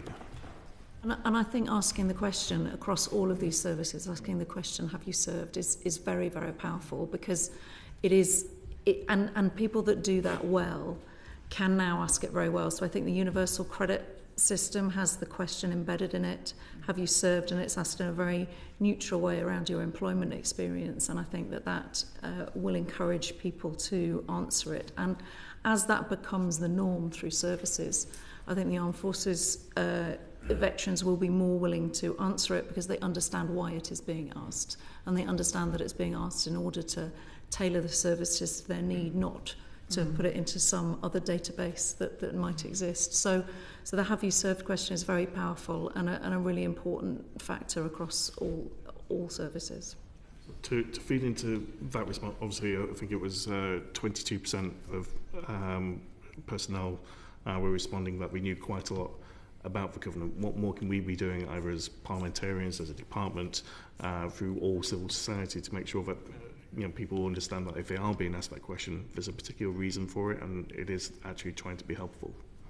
I think that's really important. I think awareness of what public services are trying to achieve and why the questions are being asked, and more that can be done through awareness schemes, advertising schemes, information provided to serving veterans, serving personnel, because then you know what's going to happen when you leave. I think the more that can be done around that, then actually the more take-up there will be, which will drive the success of the Covenant. And if I might, I think once we have got the answer to that question, making sure it's singularly recorded. So the long move to single health and social care records, which we're very supportive of, if you've caught that information at GP level, we don't need to ask again. We know it should be coming through to us, and then we really can be on the ball about this. So getting some shared data records in is an important step. That might be a separate conversation for a separate day on that one. Okay, that concludes our questions. So thank you very much for coming along and assisted us in our inquiry this afternoon. The next session, the next witnesses are giving evidence virtually. So there's going to be a little hiatus while we check the connections and things. So I'm going to use that as a coffee break. And I'll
Okay, welcome back, everybody. We've had a slight hiccup with communications. One of our witnesses is we're trying to connect with, but those two of you who can hear me, welcome, and thank you for taking the time to give evidence to us this afternoon. I will leave it to the two of you to introduce yourselves. So I'll go to Susie Hamilton first.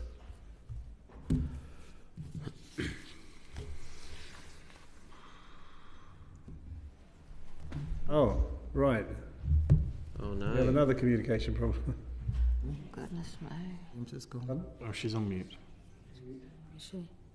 Unmute herself. I think she just did it. Are you on mute? This is the classic question. Are we on mute? I think we might be on mute. He's trying to join on his phone because he thinks it's the... We have to unmute her. No, we're on mute, I think is what she's saying. Right, that's it. It was the host blocking me from unmuting. So thank you for unblocking me. Good afternoon. I'm Susie Hamilton, Scottish Veterans Commissioner. Thank you very much. Did you hear me earlier on thanking you for coming to give evidence? And just started to lose the will to live here. David Johnson, can you hear me? Yes, good afternoon, Chair. Can you introduce yourself? Yes, good afternoon. David Johnson. I'm the Veterans Commissioner for Northern Ireland. And just check in that James Phillips can't hear me yet? No. Okay, right. Well, we're going to crack on with questions. Thank you again for taking the time to give evidence to us. I'll start with Gerald. Thanks, Chair, and welcome both. I think it's fair to say that there is sort of patchy coverage with the Covenant per se, and in terms of awareness and various aspects. But could you talk about your thoughts on the extension of the Covenant and how that can improve outcomes for veterans? Particularly keen to hear the Welsh dimension, and see James Phillips back in the room, so that's great. But obviously equally so across England and Scotland and Northern Ireland as well. Just hold your thoughts just for a minute. I just want to check. James, can you hear us? James, are you hearing? Are we coming through? Right, I think... Muted again, I think. Put your thumbs up. Okay, can you hear us? Would you put your thumb up if you can hear us? Yeah, okay, but we can't hear you, so we'll try and correct that. So who wants to start, Susie or David, whilst if we start... I'm also muted as well, though, because the microphone's not popping up. David, do you want to take this? It's our system that's shut down again. Oh. Keep muting. Microphones are on any one of their views. Right. Okay. Susie, can you communicate with us? No. Who's doing the IT? Who's doing the IT? Because it's the microphones you've lost on the screen. Someone just needs to put the microphones back on. I think it's your man, isn't it? Host has blocked them, basically. There you go. Okay, that's Excellent. we've Sorry. been unmuted. No, what's Thank you. going on here? But carry on. While we've got you, go for it. Right. Okay. Thank you very much. So, in principle, I think any extension to greater policy areas is a good idea and will benefit the veteran community. I think in some of these policy areas, I think we're going to have more impact and more value than others. I'm particularly pleased to see the extension to benefits and welfare, and also to the justice system. And I think it's important as well extending it to the devolved governments themselves, and that will lead to more to better overall control and hopefully better collaboration. I think in areas such as transport, I'm not sure how much impact there will be, and personal taxation was one that potentially is going to introduce more complexity than anything else, and perhaps it's more serving population. But overall, and as has been said, I think by just about every participant this afternoon, the key is about implementation. So regardless of the number of the breadth of the policy areas, the key is going to be about the quality of the implementation and of the monitoring of the implementation and the practice. Okay. David, would you like to add anything to that? Yes, indeed. So, like the other participants, certainly in Northern Ireland here, we welcome the extension. I think it's extremely positive. I think the government deserves credit for bringing this legislation forward. And yes, the addition of new areas to add to perhaps the core areas that have always fallen under the covenant or have been focused on under the covenant. I think the extension, again, is very positive. It's great to move into a wider breadth of area. I suppose, as already mentioned by Susie, the challenge is delivery.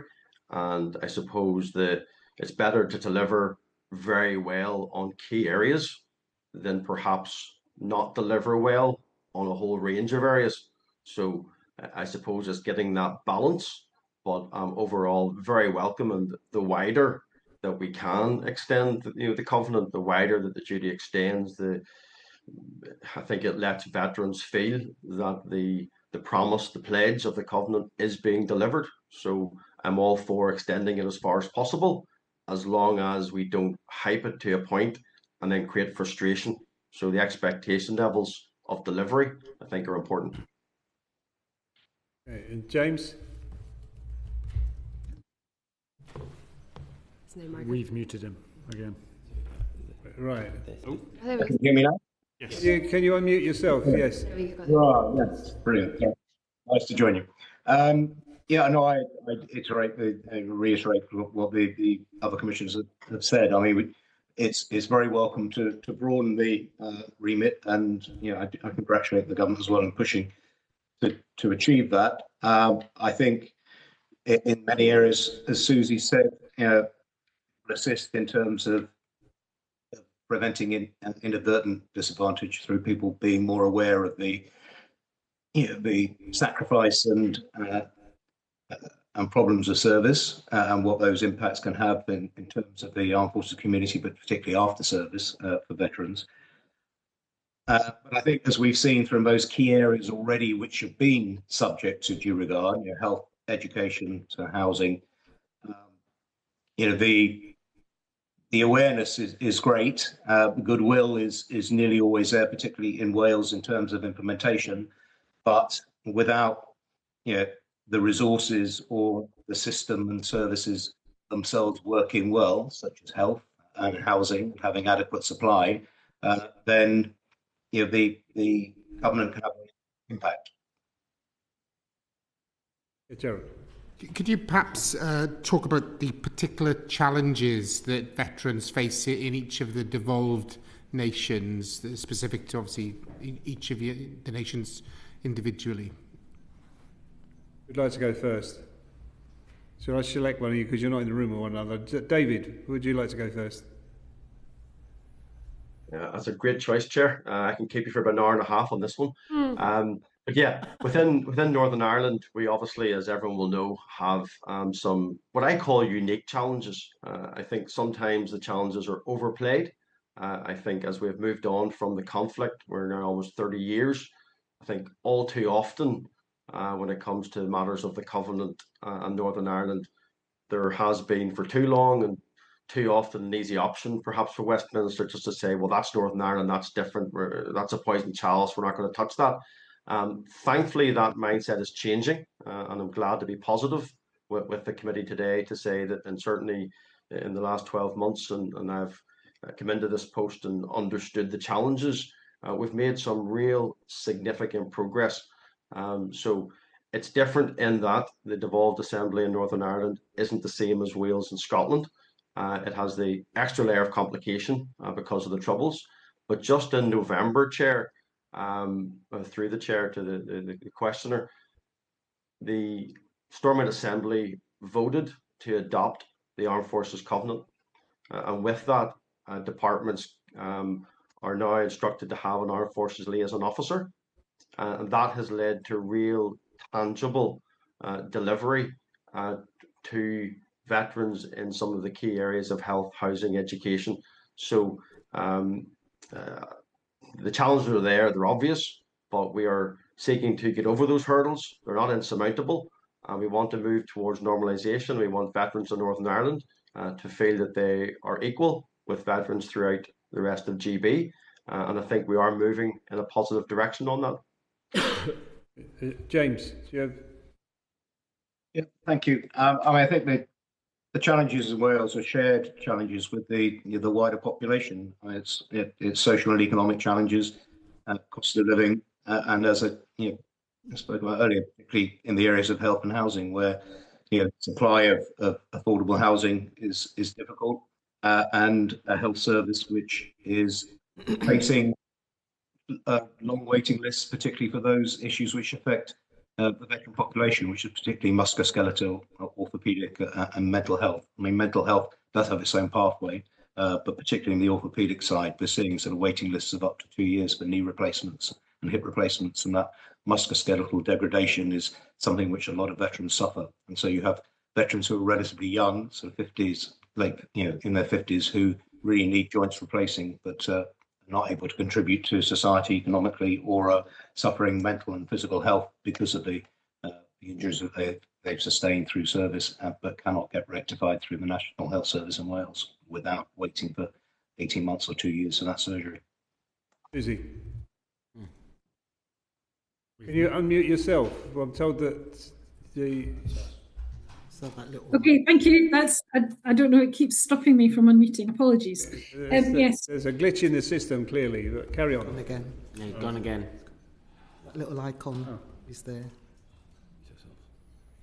Can you unmute? No. Came back. Almost. Right. I'm not reading into anything about keep getting muted there. I think it's just, with the devolved nations, because services are different, because things are set up differently, and I do hear from veterans quite frequently that what they see happening in one part of the country is not accessible to veterans in Scotland. So I don't think the needs are necessarily particularly different. Perhaps we have slightly different geography, so we have a bit more remote and rural, veterans in remote and rural areas, which does cause its own challenges. But because we see this inconsistency of what might be provided, for example, in NHS England, there's justice support for veterans provided by NHS England, and there's no equivalent to that in Scotland. There's lots of areas where there's an equivalency. So that's confusing and difficult for veterans, because they have all served in the armed forces and all expect to get the same level.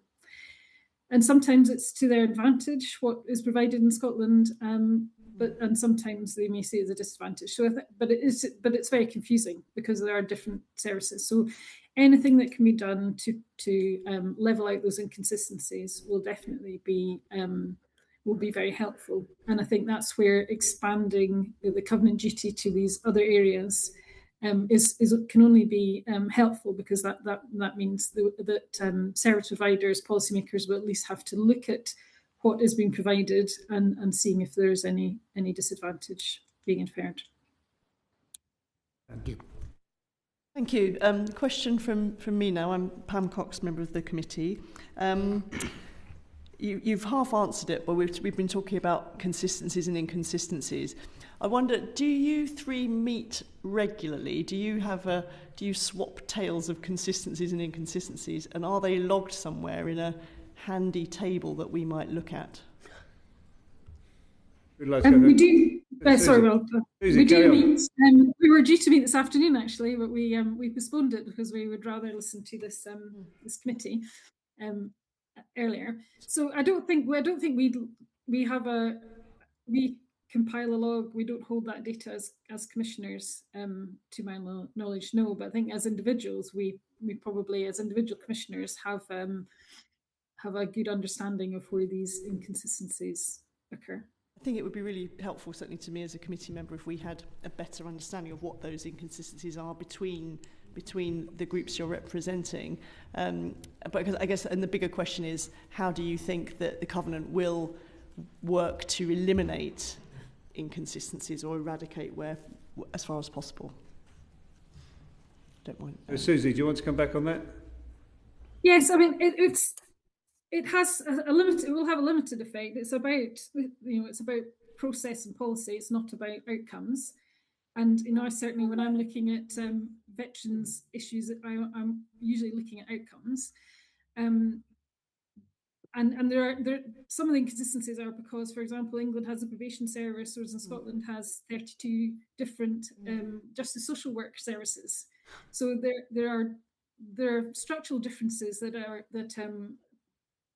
go far deeper than just veterans' issues.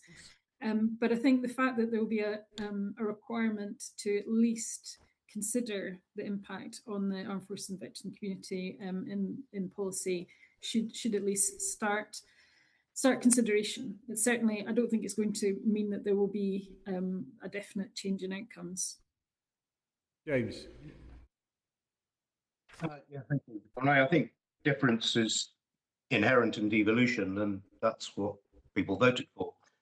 So it's difficult when most of the services that actually impact on veterans' lives are, the key ones that are devolved anyway. So without a UK-wide veteran service, a lot of veterans will say, "Oh, why can't we have it like the US with a veterans organisation which provides healthcare as well as other services across the UK?" Then it will look different and it will feel different. And really, you have to judge whether a veteran is being disadvantaged against a non-veteran peer when it comes to housing or health that lives in Wales. It's very difficult to make that comparison with a veteran living in England about how quickly they get a knee replacement or they get other outcomes which are in a devolved setting. So I think it's, we have Valor coming in, and that's welcome, and that will be UK wide. But again, that service will have nuances depending on which devolved setting the service sits in. And I'm not sure there's an easy solution to that, or whether devolved administrations would want an easy solution. David. Yes, I think the key is, it's already been alluded to, is that there is a huge disparity and diversity across the different regions of the UK, but also within each region, depending on location, and that in itself makes it very difficult to get consistency into delivery. For me, I think the key going forward is very much around education and communication.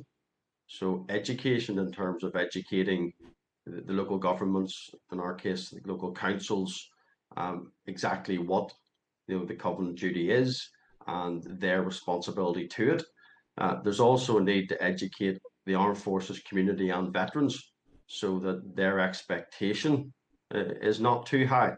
And I still bump into veterans who have this mindset that the Covenant means that they're bumped up waiting lists, for instance, or will get a house quicker than somebody else. And of course, that's not what it is. It's about not having disadvantage. So I think that education piece will help bring the consistency and would help bring the value of this extension.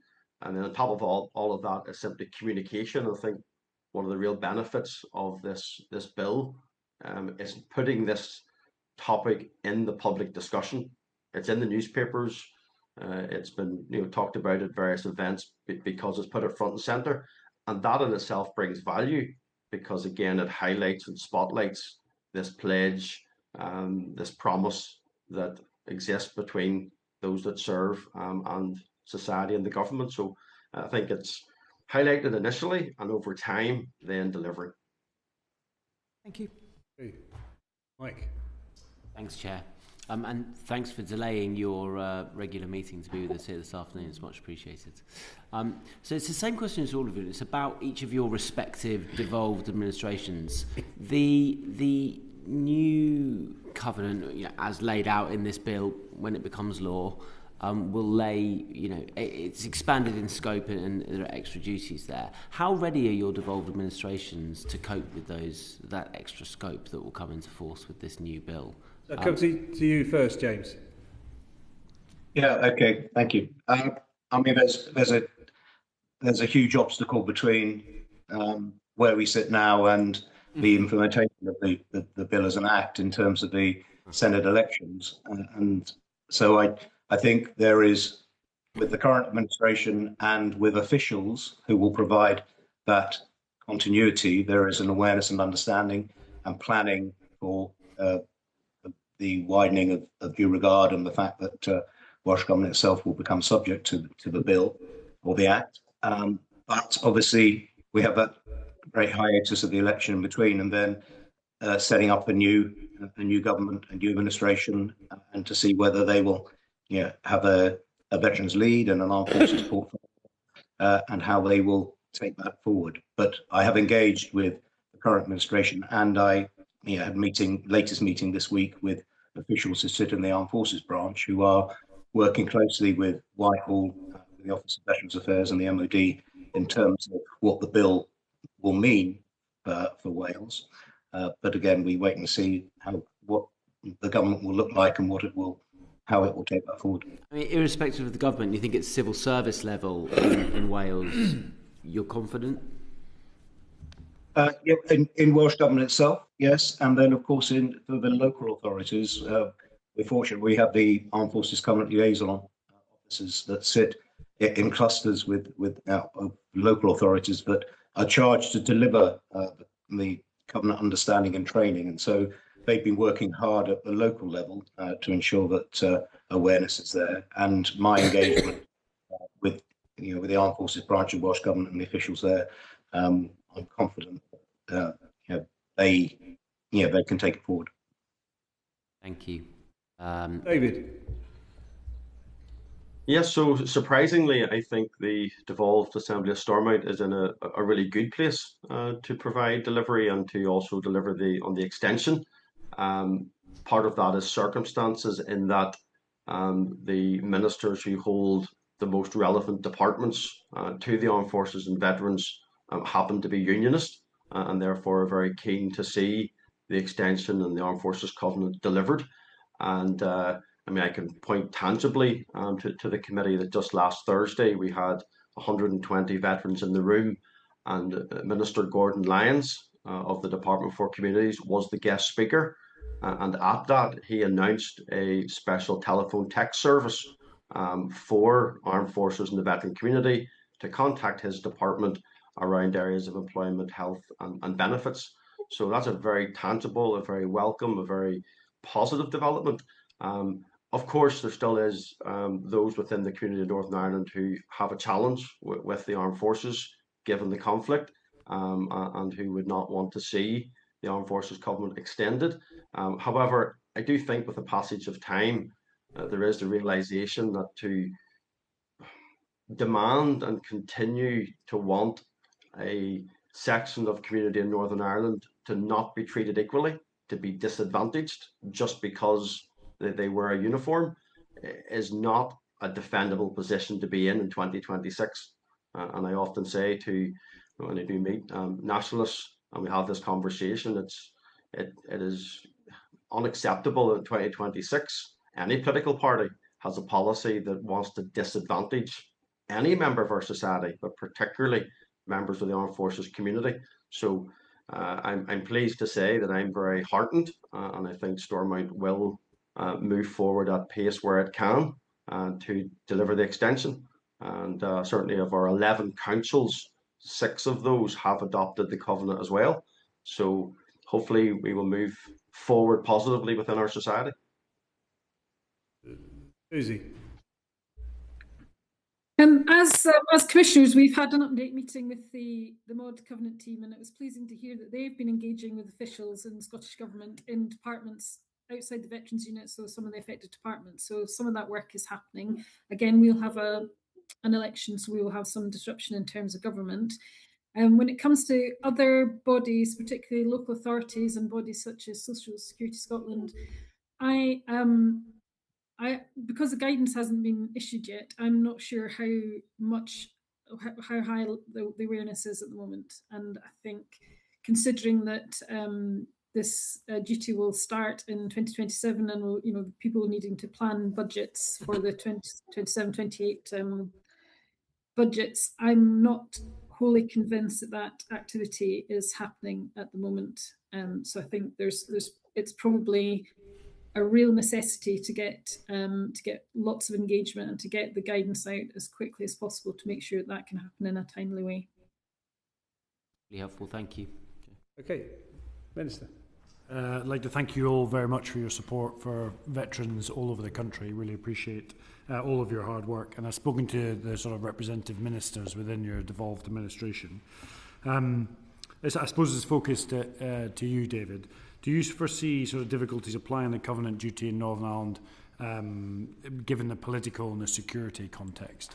I think it'd be useful for the panel just to understand some of the nuances that you're obviously dealing with in Northern Ireland. David. Hey, thanks, Minister. So yes, there will continue to be challenges, without a shadow of a doubt. And I think one of the biggest challenges is around veterans themselves wanting to acknowledge and highlight the fact that they're veterans. So if they go and visit their GP, particularly around there of mental health, but in some cases physical health issues, and immediately the questions start about your background. There still would be veterans who absolutely are not comfortable disclosing the fact that they've been veterans, and therefore the diagnosis and the treatment is not going to be adequate. And that is a challenge, and it's a difficult one to get over. It's only, I suppose, the passage of time will help that. But that is one tangible example. Politically, then, there still is clearly a divided society. There's a different view on the Troubles, and very often the armed forces are used as a political football, where if one side's seen to be winning, the other side doesn't like that, and therefore you end up with a little bit of a tit for tat. And too often, the armed forces community is caught up in the middle of that. So it is real, it is tangible. And of course, I suppose, Minister, as you'll be aware from our various conversations with the commissioners and in your visits to Northern Ireland, having discussed with veterans, the current Troubles Bill is continuing to put a spotlight on those complications. And certainly the bill, as it is currently, we hope that there may be some positive amendments down the line the Prime Minister alluded to. But currently, veterans, certainly in Northern Ireland, would have huge concern about the trajectory of the bill, and that affects all services. The people who their mental health is being affected by the thought of what might be coming down the line with the bill. So the problems exist, but we have to try and find solutions. We have to try and be positive and see how we move forward. And could I just follow up? Do you think there should be an English Veterans Commissioner? Yes, absolutely, 100%. And I think my colleagues share that. And it is, in some ways, surprising that if you put all the veterans, say, from Northern Ireland, Scotland and Wales together, we probably don't come near what the veterans are in the rest of in England. So from a representative point of view, while a lot of issues are the same, I certainly be strongly of the view that each country should have its own commissioner to be able to articulate the individual needs of, if you like, those in their own country. And I think collectively that would be able to represent the government in a much more complete and holistic way. Susie, do you have anything to add on that? Well, certainly I think it's bizarre that there isn't an English commissioner when I suppose that's 85% of the veteran population, and then the other 15% have 3 commissioners to represent them. Yeah, so I would certainly support that. And James, do you have anything to add?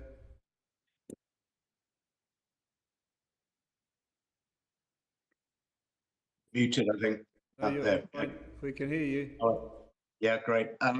Yeah, I think that the advent of the Armed Forces Commissioner it makes that gap even more pronounced. You know, for us to be able to engage with the Armed Forces Commissioner as 3, but not represent or have anyone to represent the English cohort. And we quite often do, you know, we've written on various issues as 3, but it seems strange to be addressing collective issues that affect veterans across the United Kingdom and speaking only as the 3 commissioners from the devolved nations. It is a gap that we feel.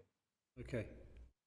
Paul, you want to come in? Yeah, thanks. And just answer the query I was going to ask there about where's the English commissioner, and maybe it's something that the bill might want to look at. Can I go back to David, if I may, something rather delicate that the Minister just raised then as well about the Northern Ireland Troubles Bill.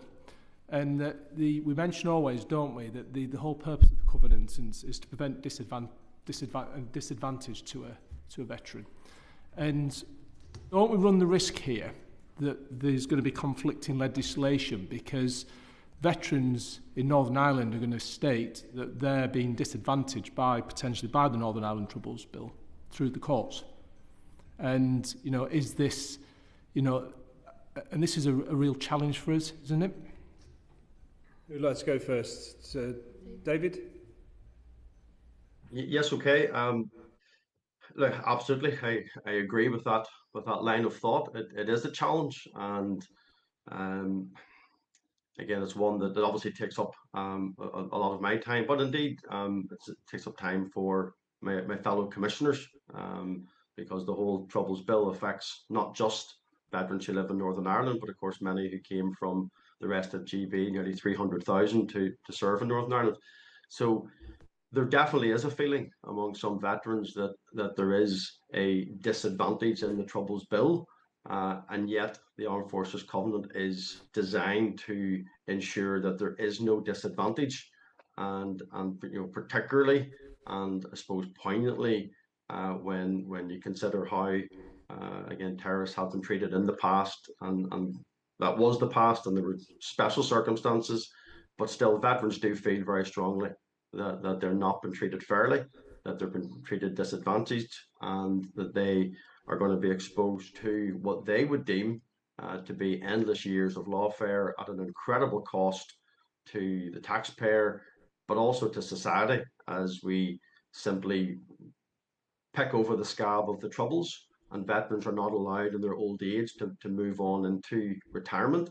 They're constantly living out the past because they've been forced to, given where we are with the bill and the discussions around it. So I think many veterans would love to be able to enjoy their old age having served without the fear, the apprehension and the uncertainty that the current Troubles Bill is bringing.